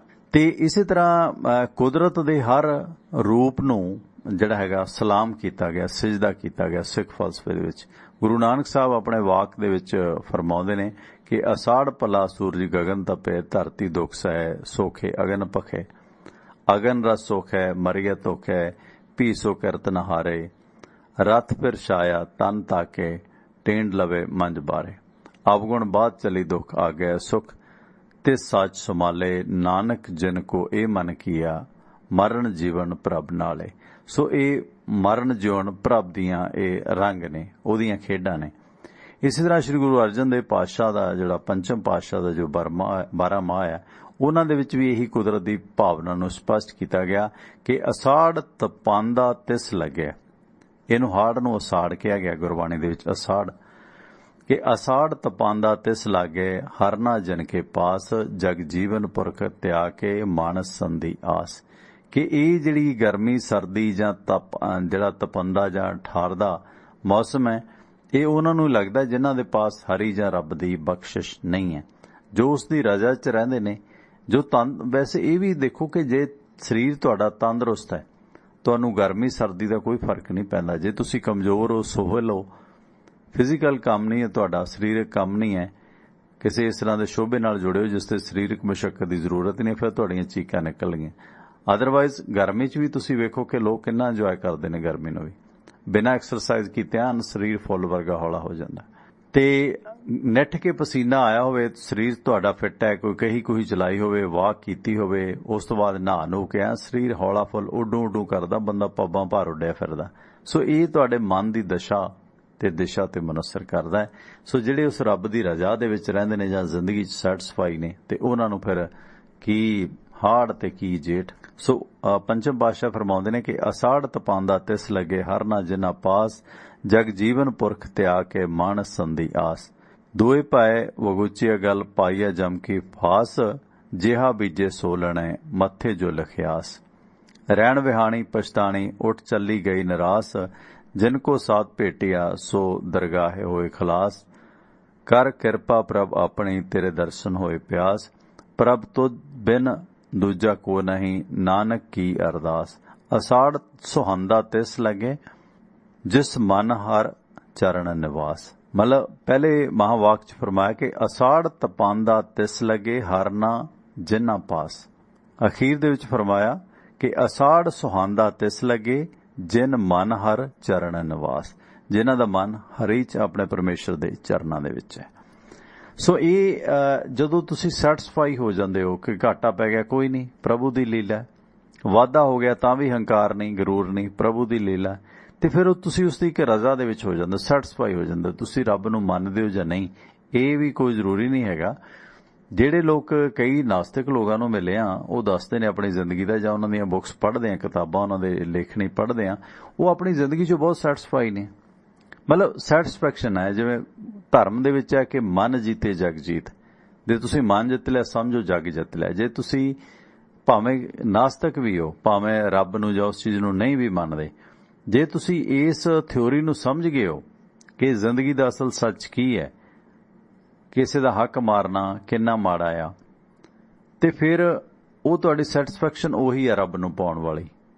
ਪਰ ਬਹੁਤੇ ਲੋਕ, ਕਿਉਂਕਿ ਨਾਸਤਕ ਅਸਲ 'ਚ ਉਹੀ ਬਣਦਾ ਜਿਹੜਾ ਸਟਰੋਂਗ ਵੀ ਹੁੰਦਾ ਮਨ ਦਾ, ਇਹ ਵੀ ਇੱਕ ਕਾਰਨ ਹੈ। ਹੁੰਦਾ ਹੈ ਨਾਸਤਕ ਹੋ ਕੇ ਹੰਕਾਰੀ ਹੋ ਜਾਣਾ, ਉਹ ਤਾਂ ਧਰਮਾਂ 'ਚ ਵੀ ਬੜੇ ਹੰਕਾਰੀ ਨੇ, ਕਿੰਨੇ ਹੰਕਾਰੀ ਮਰੇ ਨੇ। ਤੇ ਇਸ ਕਰਕੇ ਇੱਕ ਮਤਲਬ ਧਰਮ ਛੱਡ ਕੇ ਵੀ ਬੰਦੇ ਹੰਕਾਰੀ ਹੋ ਜਾਂਦੇ ਨੇ। पर जिहड़ा जरूरी नहीं कि जिहड़ा नास्तिक है कि वह हंकारी होवे।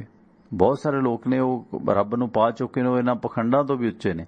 वो रजा च रहना कि इंसानियत की है, क्योंकि धर्म की है असल दे विच हर खित्ते दे महापुरखां ने, गुरुआं पीरां फकीरां रहबरां ने लोकां नूं समझाउण दे वास्ते एक जरिया जिहड़ा चुणिया सी।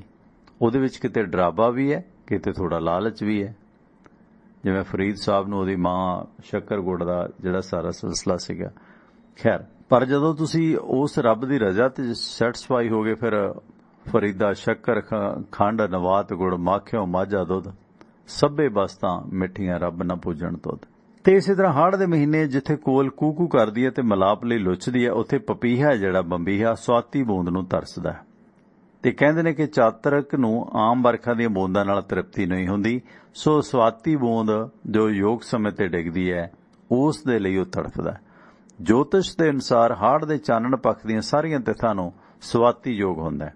ਇਹ ਯੋਗ ਵੇਲੇ ਜੋ ਵਰਖਾ ਹੁੰਦੀ ਹੈ ਉਸ 'ਚੋਂ ਸਵਾਤੀ ਬੂੰਦ ਨੂੰ ਬਹੁਤ ਪਵਿੱਤਰ ਤੇ ਕਲਿਆਣਕਾਰੀ ਮੰਨਿਆ ਜਾਂਦਾ। ਇਹ ਲੋਕ ਮਾਨਤਾ ਮਿੱਥ ਹੈ ਕਿ ਜੇ ਇਹ ਬੂੰਦ ਕੇਲੇ ਦੇ ਵਿੱਚ ਪਵੇ ਤਾਂ ਇਹ ਕਪੂਰ ਬਣ ਜਾਂਦੀ ਹੈ, ਸਿੱਪੀ 'ਚ ਪਏ ਤਾਂ ਮੋਤੀ ਬਣ ਜਾਂਦੀ ਹੈ, ਬਾਂਸ ਵਿੱਚ ਜਿਹੜਾ ਦਰਖਤ ਹੈ ਬਾਂਸ ਦਾ ਉਸ ਵਿੱਚ ਪਏ ਤਾਂ ਬੰਸ ਲੋਚਨ ਬਣ ਜਾਂਦੀ ਹੈ।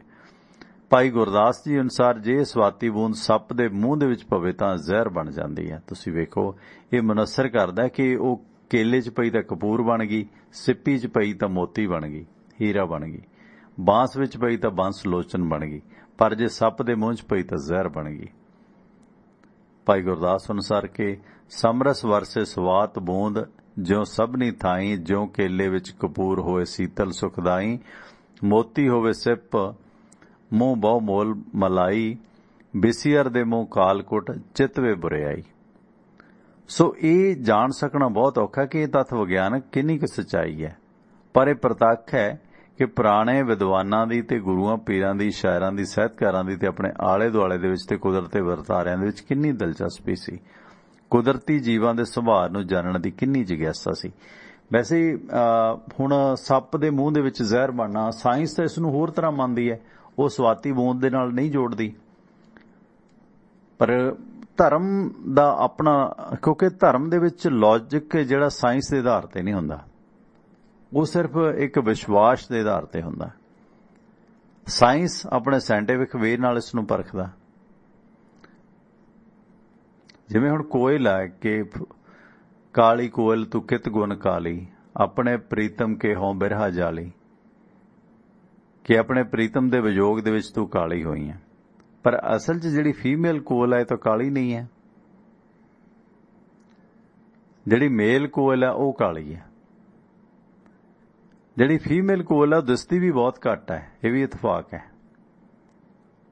ਉਹ ਚਿਤਰੀ ਹੁੰਦੀ ਹੈ, ਇੰਨੀ ਛੁਪ ਕੇ ਰਹਿੰਦੀ ਹੈ ਕਿ ਜਦੋਂ ਉਹਨੇ ਆਂਡਾ ਦੇਣਾ ਕਾਂ ਦੇ ਆਲਣੇ 'ਚ, ਤੇ ਫਿਰ ਜਿਹੜਾ ਮੇਲ ਕੋਇਲ ਹੈ ਉਹਨੇ ਕਾਂ ਦਾ ਧਿਆਨ ਡਾਇਵਰਟ ਕਰਨਾ, ਤੇ ਕਾਂ ਦੇ ਨੇ ਆਂਡੇ ਛੱਡ ਕੇ ਇੱਧਰ ਉੱਧਰ ਹੋਣਾ, ਤੇ ਮਿਸਿਸ ਕੋਇਲ ਨੇ ਕਹਿ ਲਈ ਜਾਂ ਕੋਇਲਣੀ ਨੇ ਜਦੇ ਆਪਣੀ ਕਾਰਵਾਈ ਕਰਨੀ ਹੈ। ਜੇ ਉਹਦੇ 'ਚ 3 ਆਂਡੇ ਨੇ ਤਾਂ ਉਹਦੇ ਵਾਲੇ ਸੁੱਟ ਕੇ ਆਪਣੇ 3 ਆਂਡੇ ਦੇ ਦੇਣੇ। ਇਹ ਵੀ ਤਾਂ ਜੋ ਕਾਂ ਹਾਲਾਂਕਿ ਇੰਨਾ ਸਿਆਣਾ ਹੁੰਦਾ, ਪਰ ਉਹਦੀ ਸਿਆਣਪ ਨਹੀਂ, ਉਹ ਦੂਜਿਆਂ ਦੇ ਬੱਚੇ ਪਾਲਦਾ। ਹਾਲਾਂਕਿ ਮਾਨ ਬਰਾੜੇ ਨਾਲ ਇਹਨੇ ਲਿਖਿਆ, ਲਾ ਕੇ ਵੇਖ ਸਹੀ ਤੇਰਾ ਕਾਂ ਨਾਲ ਜੇਠ ਸਿਆਣਾ। ਪਰ ਜਾਨਵਰ ਬਹੁਤ ਸਿਆਣਾ ਤੇ ਸ਼ਾਤਰ ਹੈ, ਪਰ ਉਹ ਵੀ ਧੋਖਾ ਖਾ ਜਾਂਦਾ ਕੋਇਲ ਤੋਂ। ਇਸੇ ਕਰਕੇ ਜਿਹੜੇ ਪਤਨੀ ਪੀੜਤ ਨੇ ਨਾ ਬਹੁਤ ਸਾਰੇ, ਉਹਨਾਂ ਨੇ ਨਾ ਆਪਣਾ ਜਿਹੜਾ ਸਿੰਬਲ ਰੱਖਿਆ ਹੋਇਆ, ਆਪਣਾ ਲੋਗੋ ਹੈ ਨਾ ਜਿਹੜਾ, ਉਹਨਾਂ ਨੇ ਕਾਂ ਦਾ ਲਾਇਆ ਹੋਇਆ ਕਿ ਕੋਇਲਾਂ ਬੱਚੇ ਦੇ ਕੇ ਸਾਨੂੰ ਸੰਭਾ ਕੇ ਚਲੀਆਂ ਗਈਆਂ, ਅਸੀਂ ਕਾਮਾਂ ਵਾਂਗੂ ਇਹਨਾਂ ਦੇ ਬੱਚੇ ਪਾਲਦੇ ਹਾਂ। ਸੋ ਪਤਨੀ ਪੀੜਤ ਸੰਘ ਬਹੁਤ ਬਣੇ ਹੋਏ ਨੇ ਇੰਡੀਆ 'ਚ, ਜਿਹੜੇ ਵਾਈਫ ਤੋਂ ਪੀੜਤ ਨੇ। ਆਈਲੈਟਸ ਵਾਲੇ ਨਹੀਂ, ਦੂਸਰੇ ਨੇ ਜਿਹੜੇ ਪੁਰਾਣੇ, ਤੇ ਉਹਨਾਂ ਨੇ ਇਸ ਤਰ੍ਹਾਂ ਦੇ ਬਹੁਤ ਸਾਰੇ ਬਣਾਏ ਹੋਏ ਨੇ ਆਪਣੇ ਸਿਲਸਿਲੇ, ਜਿਸ ਦੇ ਵਿੱਚ ਉਹ ਜੁੜਦੇ ਨੇ। ਆਪਣੇ ਨਾਲ ਇਸ ਵਕਤ ਇੱਕ ਕਾਲਰ ਜੁੜੇ ਨੇ, ਸੰਪੂਰਨ ਸਿੰਘ ਪੋਲੇ ਮਾਜਰਾ, ਉਹਨਾਂ ਨਾਲ ਸੰਵਾਦ ਰਚਾਉਣੇ, ਉਸ ਤੋਂ ਬਾਅਦ ਗੱਲਬਾਤ ਅੱਗੇ। ਸਤਿ ਸ਼੍ਰੀ ਅਕਾਲ ਜੀ, ਤੁਸੀਂ ਆਨੇ ਰਹੋ। ਸਤਿ ਸ਼੍ਰੀ ਅਕਾਲ।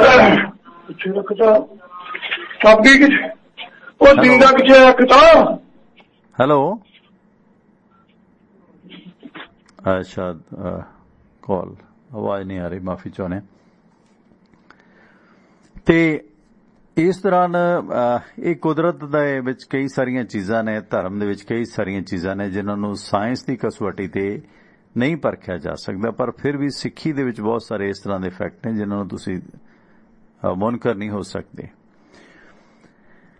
ਖੈਰ, ਭਾਈ ਗੁਰਦਾਸ ਨੇ ਜਿਸ ਤਰ੍ਹਾਂ ਸਵਾਤੀ ਬੂੰਦ ਦੇ ਵੱਖ-ਵੱਖ ਪੱਖ ਲਿਖੇ ਨੇ, ਤੇ ਇਸੇ ਦੌਰਾਨ ਹੜ੍ਹ ਦੀ ਗਰਮੀ ਤੋਂ ਨਿਜਾਤ ਪਾਉਣ ਦੇ ਲਈ ਆਮ ਲੋਕ ਜਿੱਥੇ ਰੱਬ ਅੱਗੇ ਅਰਦਾਸਾਂ ਕਰਦੇ ਨੇ, ਉੱਥੇ ਪਪੀਹਾ ਵੀ ਕੂਕਦਾ, ਪਿਊ ਪਿਊ ਕਰਦਾ।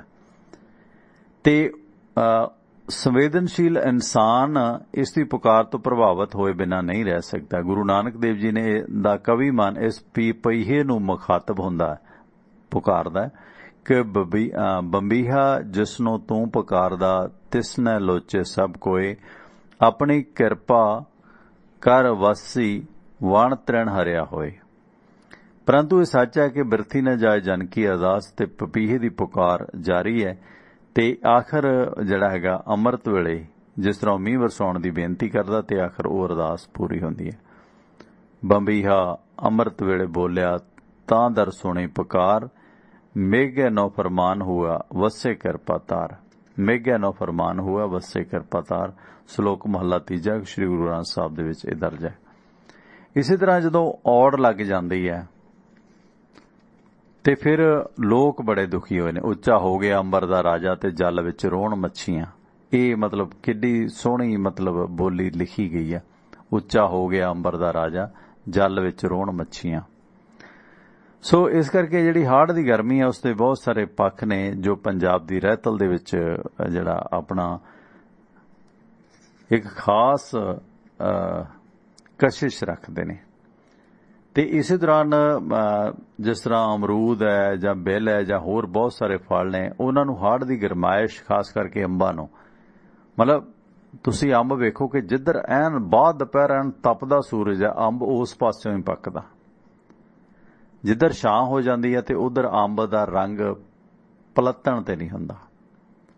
ਜਿਸ ਪਾਸੇ ਮਤਲਬ ਹੀਟ ਪੈਗੀ ਬਾਅਦ ਦੁਪਹਿਰ, ਤੇ ਉਸੇ ਪਾਸੇ ਅੰਬ ਦੀ ਮਿਠਾਸ ਜ਼ਿਆਦਾ ਹੁੰਦੀ ਹੈ। ਜਿਸ ਪਾਸੇ ਛਾਂ ਰਹਿ ਜਾਂਦੀ ਉਸ 'ਚ ਮਿਠਾਸ ਨਹੀਂ ਰਹਿੰਦੀ। ਤੇ ਜਿਸ ਪਾਸੇ ਧੁੱਪ ਜ਼ਿਆਦਾ ਪੈਂਦੀ ਹੈ ਤੇ ਅੰਬ ਲੱਗਦੇ ਵੀ ਉਸ ਪਾਸੇ ਜ਼ਿਆਦਾ ਨੇ। ਸੋ ਇਸ ਕਰਕੇ ਗਰਮੀ ਤੇ ਸਰਦੀ ਇਹ ਡਾਢੇ ਦੇ ਚੋਜ ਨੇ, ਕੁਦਰਤ ਦੇ ਚੋਜ ਨੇ, ਇਹਨਾਂ ਨੂੰ ਪ੍ਰਵਾਨ ਕਰਨਾ ਚਾਹੀਦਾ। ਪਰ ਅੱਜ ਕੱਲ ਹੁੰਦਾ ਹੈ ਮਾੜੀ ਜੀ ਗਰਮੀ ਹੋਈ ਨਹੀਂ, ਓਹੋ ਬਹੁਤ ਗਰਮੀ ਹੈ ਵੀ, ਆਹੀ ਗੱਲ।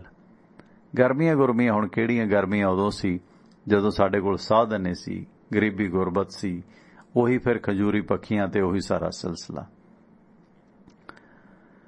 ਤੇ ਡਾਕਟਰ ਸਮਰਾ ਸਾਹਿਬ ਨੇ ਬੜਾ ਸੋਹਣਾ ਲਿਖਿਆ ਕਿ ਤੂਤਾਂ ਬਰੋਟਿਆਂ, ਪਿੱਪਲਾਂ, ਪਿਲਕਣਾ, ਟਾਹਲੀਆਂ, ਨਿੰਮਾਂ ਦੀ ਪਿੰਡ ਦੇ ਚੌਤਰਿਆਂ ਤੇ ਠੰਡੀ ਛਾਂ, ਜੇਠ ਹਾੜ ਵਿੱਚ ਮੰਜਿਆਂ ਤੇ ਤਾਸ਼ ਕੁੱਟਣਾ, ਦੁਪਹਿਰਾ ਕੱਟਣਾ ਦਾ ਵੱਖਰਾ ਹੀ ਅੰਦਾਜ਼ ਸੀ। ਕਿਆ ਬਾਤ ਹੈ ਜੀ, ਬਹੁਤ ਸੋਹਣੇ ਅਲਫਾਜ਼ ਲਿਖੇ ਨੇ ਕੋਹਿਨੂਰ ਸਾਹਿਬ।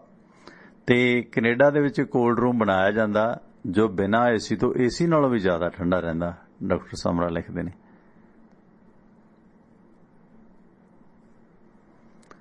ਤੇ ਇਸੇ ਤਰ੍ਹਾਂ ਜਿਹੜਾ ਨੇ, ਏਕ ਬੂੰਦ ਜਲ ਕਰਨਾ ਚਾਤਰਕ ਦੁੱਖ ਪਾਵੇ, ਪ੍ਰਾਨ ਗਏ ਸਾਗਰ ਮਿਲੇ ਫਨ ਕਾਮ ਨ ਆਵੇ, ਲਿਖਿਆ ਦੁਪਿੰਦਰ ਸਿੰਘ ਹੋਰਾਂ ਨੇ। ਪਹਿਲੀ ਵਾਰੀ ਕਮੈਂਟ ਆਇਆ ਤੁਹਾਡਾ ਬਾਈ ਜੀ, ਬਹੁਤ ਬਹੁਤ ਧੰਨਵਾਦ। ਕੋਨੂਰ ਹੋਰਾਂ ਨੇ ਲਿਖਿਆ, ਕਹਿੰਦੇ ਸਾਡੀ 4 ਏਕੜ ਖੇਤ ਦੇ ਵਿੱਚ ਮੋਥਾ ਬਹੁਤ ਹੁੰਦਾ ਸੀਗਾ ਤੇ ਹਾੜ ਵਿੱਚ ਔੜ ਲੱਗ ਗਈ ਸੀ ਤੇ ਸਾਡੇ ਕੋਲ 2 ਬਲਦਾਂ ਦੀਆਂ ਜੋੜੀਆਂ ਸੀ। ਅਸੀਂ 1.5 ਮਹੀਨੇ ਦੇ ਵਿੱਚ 20 ਵਾਰੀ ਵਾਹ ਦਿੱਤਾ ਸੀ ਮੋਥਾ। ਕਿਆ ਬਾਤ ਹੈ, ਔੜ ਦੇ ਵਿੱਚ। ਧਰਮ ਸਿੰਘ ਗੰਢੇ ਲਿਖਦੇ ਨੇ, ਵਾਹ ਕਮਾਲ ਦੀ ਕਹਾਣੀ ਟਰੱਕ ਡਰਾਈਵਰ ਦੀ, ਬਹੁਤ ਕੁਝ ਘੰਟਿਆਂ 'ਚ ਬਹੁਤ ਕੁਝ ਯਾਦ ਕਰਾਇਆ। ਪੁਰਾਣੇ ਦਿਨਾਂ ਦੀਆਂ ਯਾਦਾਂ ਦਿਲਾਂ ਨੂੰ ਝੰਜੋੜ ਕੇ ਰਹਿ ਗਈਆਂ। ਬਹੁਤ ਭਲੇ ਵਕਤ ਸੀ ਵੀਰ ਜੀ, ਹੁਣ ਤਾਂ ਸਮਾਚਾ ਤੁਸੀਂ ਉਹ ਸੁਣਿਆ ਸੀ, ਕੋਈ ਨਹੀਂ ਕੱਲ ਨੂੰ ਵੀ ਸੁਣਾਵਾਂਗੇ। ਤੇ ਧਾਲੀਵਾਲ ਸੁਰਿੰਦਰ ਜੀ ਉਹਨਾਂ ਨੂੰ ਵੀ ਸਤਿ ਸ਼੍ਰੀ ਅਕਾਲ ਬੁਲਾ ਰਹੇ ਨੇ, ਥੈਂਕ ਯੂ, ਜਲਦੀ ਆ ਰਹੇ ਨੇ ਉਹ ਵੀ। ਤੇ ਸਦੀਕ ਦਾ ਗਾਣਾ ਸੀ, ਵਿੱਚ ਸਾਲ ਦੇ ਆਉਂਦਾ 1 ਮਹੀਨਾ ਜੇਠ ਦਾ, ਸਾਵਣ ਤੇ ਤੀਆਂ ਦਾ। ਕਿਆ ਬਾਤ ਹੈ। ਇਹ ਸਦੀਕ ਦਾ ਜਾਂ ਉਹਦਾ, ਵਿੱਚ ਸਾਲ ਦੇ ਆਉਂਦਾ 1 ਮਹੀਨਾ ਜੇਠ ਦਾ। ਤੇ ਇਸੇ ਦੌਰਾਨ ਹੋਰ ਬਹੁਤ ਸਾਰੇ ਕਲਮਕਾਰਾਂ ਨੇ, ਕਵੀਆਂ ਨੇ, ਸਾਹਿਤਕਾਰਾਂ ਨੇ ਆਪਣੀ ਕਲਮ ਅਜਮਾਈ। ਇਹਦੇ ਵਿੱਚ ਲਿਖੀ ਹੈ ਕਿ ਅਮਰੂਦਾਂ ਵਿੱਚ ਜਾਨ ਪੈ ਗਈ, ਅੰਬਾਂ ਨਾਖਾਂ ਹੋਸ਼ ਸੰਭਾਲੀ, ਮੋਟਾ ਦਾਣਾ ਪਿਆ ਅਨਾਰੀ, ਖੁਰਮੇ ਆੜੂ ਫੜ ਲਈ ਲਾਲੀ। ਕਿਆ ਬਾਤ ਹੈ। ਖਰਬੂਜੇ ਦੀ ਫੁੱਟ ਬਣੀ ਹੈ, ਜੰਮੂ ਹੋ ਗਏ, ਜਮੋਏ ਹੁੰਦੇ ਜਿਹੜੇ, ਜੰਮੂ ਹੋ ਗਏ ਹਰਿਓਂ ਕਾਲੇ, ਜਾਂ ਜਾਮਣੂ, ਜੰਮੂ ਹੋ ਗਏ ਹਰਿਓਂ ਕਾਲੇ, ਚਮਗਿੱਦੜਾਂ ਨੇ ਡਾਕੇ ਮਾਰੇ, ਤਕੜੇ ਹੋ ਗਏ ਬਾਗਾਂ ਵਾਲੇ। ਕਿਆ ਬਾਤ ਹੈ।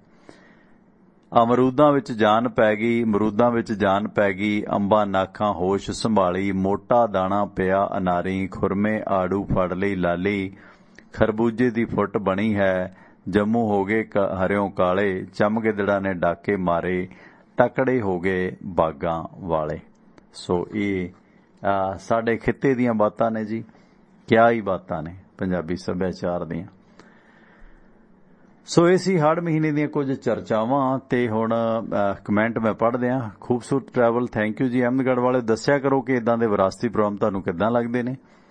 ਪ੍ਰਵਿੰਦਰ ਸਿੰਘ ਬੈਦਵਾਨ, ਪ੍ਰੇਮ ਸਿੰਘ, ਸਰਬ ਬਰਾੜ ਬਾਈ ਜੀ ਮੁਕਤਸਰ ਤੋਂ, ਗੁਰਵੀਰ ਸਿੰਘ, ਸਤਿ ਸ਼੍ਰੀ ਅਕਾਲ ਦੋਨਾਂ ਵੀਰਾਂ ਨੂੰ, ਬਲਦੇਵ ਸਿੰਘ ਬਠਿੰਡਾ, ਕੇਵਲ ਬਾਈ ਜੀ ਬਹਿਰੀਨ ਤੋਂ, ਤੇ ਅਮਨਪ੍ਰੀਤ ਸਿੰਘ ਰੀਅਲ ਬਾਈਟ ਕਹਿੰਦੇ ਜੀ ਸੰਦੀਪ, ਅੱਛਾ ਸੰਦੀਪ ਆਪਣਾ, ਥੈਂਕ ਯੂ।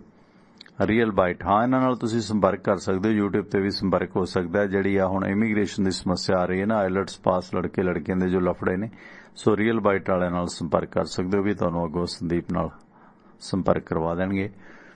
ਤੇ ਇਸ ਦੌਰਾਨ Canada government today said and they are not going to deport ਬੇਅੰਤ for any student as the compile visa for the requirement talking not to the husband is not issue. ਹਾਂ, ਇਹਦੇ ਚ ਕੁਛ ਨਹੀਂ ਹੋਣਾ। ਅਸਲ ਦੇ ਵਿੱਚ ਜੋ ਕਹਾਣੀ ਘੜ ਜਾ ਰਹੀ ਹੈ ਨਾ, ਜਿੰਨਾ ਬੇਅੰਤ ਕੌਰ ਦੇ ਖਿਲਾਫ ਗਾਲੀ ਗਲੋਚ ਹੋ ਰਿਹਾ, ਬਲਕਿ ਉਹਦੀ ਪੀਆਰ ਪੱਕੀ ਕਰ ਰਹੇ ਨੇ ਲੋਕ, ਕਿਉਂਕਿ ਉਹਦੇ ਚ ਇਹ ਹੈ ਫਿਰ ਕਿ ਅਗਲਾ ਉਹ ਕਹੇਗੀ ਕਿ ਮੈਨੂੰ ਤਾਂ ਦੇਖੋ, ਮੈਨੂੰ ਜਾਨੋਂ ਮਾਰਨ ਦੀਆਂ ਧਮਕੀਆਂ, ਮੇਰੇ ਖਿਲਾਫ ਇੰਨੀ ਕਮਿਊਨਿਟੀ ਨਫ਼ਰਤ ਕਰ ਰਹੀ ਹੈ, ਮੇਰੀ ਉੱਥੇ ਜਾਨ ਨੂੰ ਖਤਰਾ, ਤੇ ਪੀਆਰ ਤੇ ਪੱਕੀ ਪਈ ਹੈ ਉਹਦੀ ਵੱਟ ਤੇ।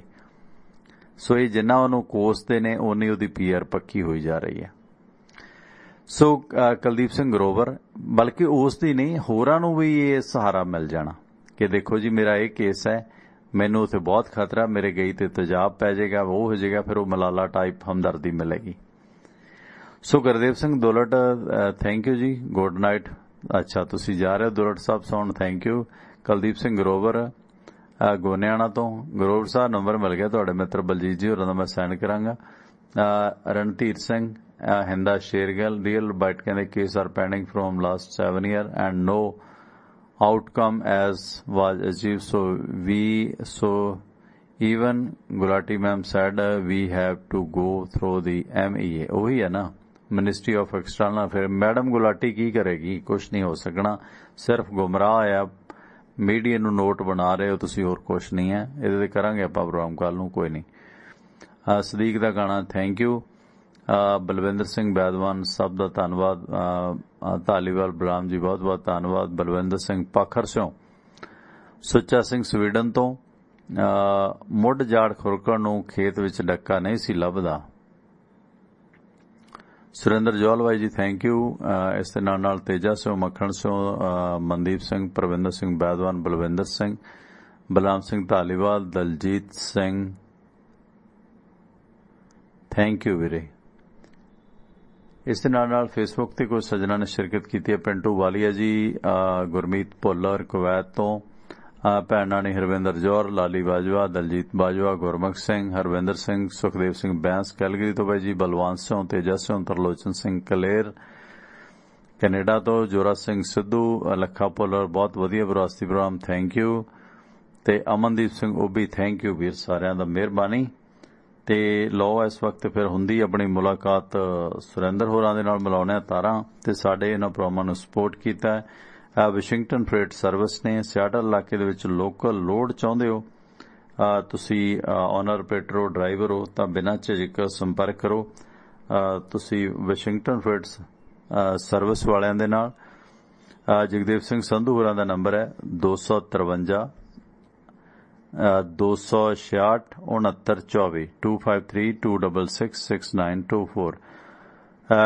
ਗੁਰਵਿੰਦਰ ਗੈਰੀ ਧਾਲੀਵਾਲ ਹੋਰਾਂ ਦਾ ਨੰਬਰ ਹੈ 206 354 4060 206 354 4060।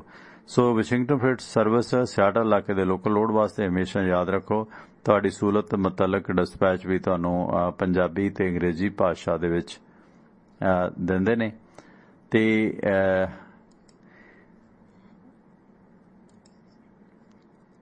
ਅੰਟਾਰੀਓ ਪ੍ਰੋਵਿੰਸ ਦੇ ਵਿੱਚ ਹੋਮ ਅਤੇ ਆਟੋ ਇੰਸ਼ੋਰੈਂਸ ਚਾਹੀਦੀ ਹੈ, ਤੁਸੀਂ ਕੈਨੇਡਾ ਨਵੇਂ ਆਇਓ, ਰੀਨਿਊਵਲ ਹੋਣ ਵਾਲੀ ਹੈ ਡਰਾਈਵਿੰਗ ਦੇ ਵਿੱਚ, ਤਾਂ ਸੰਪਰਕ ਕਰੋ ਮਨਦੀਪ ਕੌਰ ਹੋਰਾਂ ਦੇ ਨਾਲ।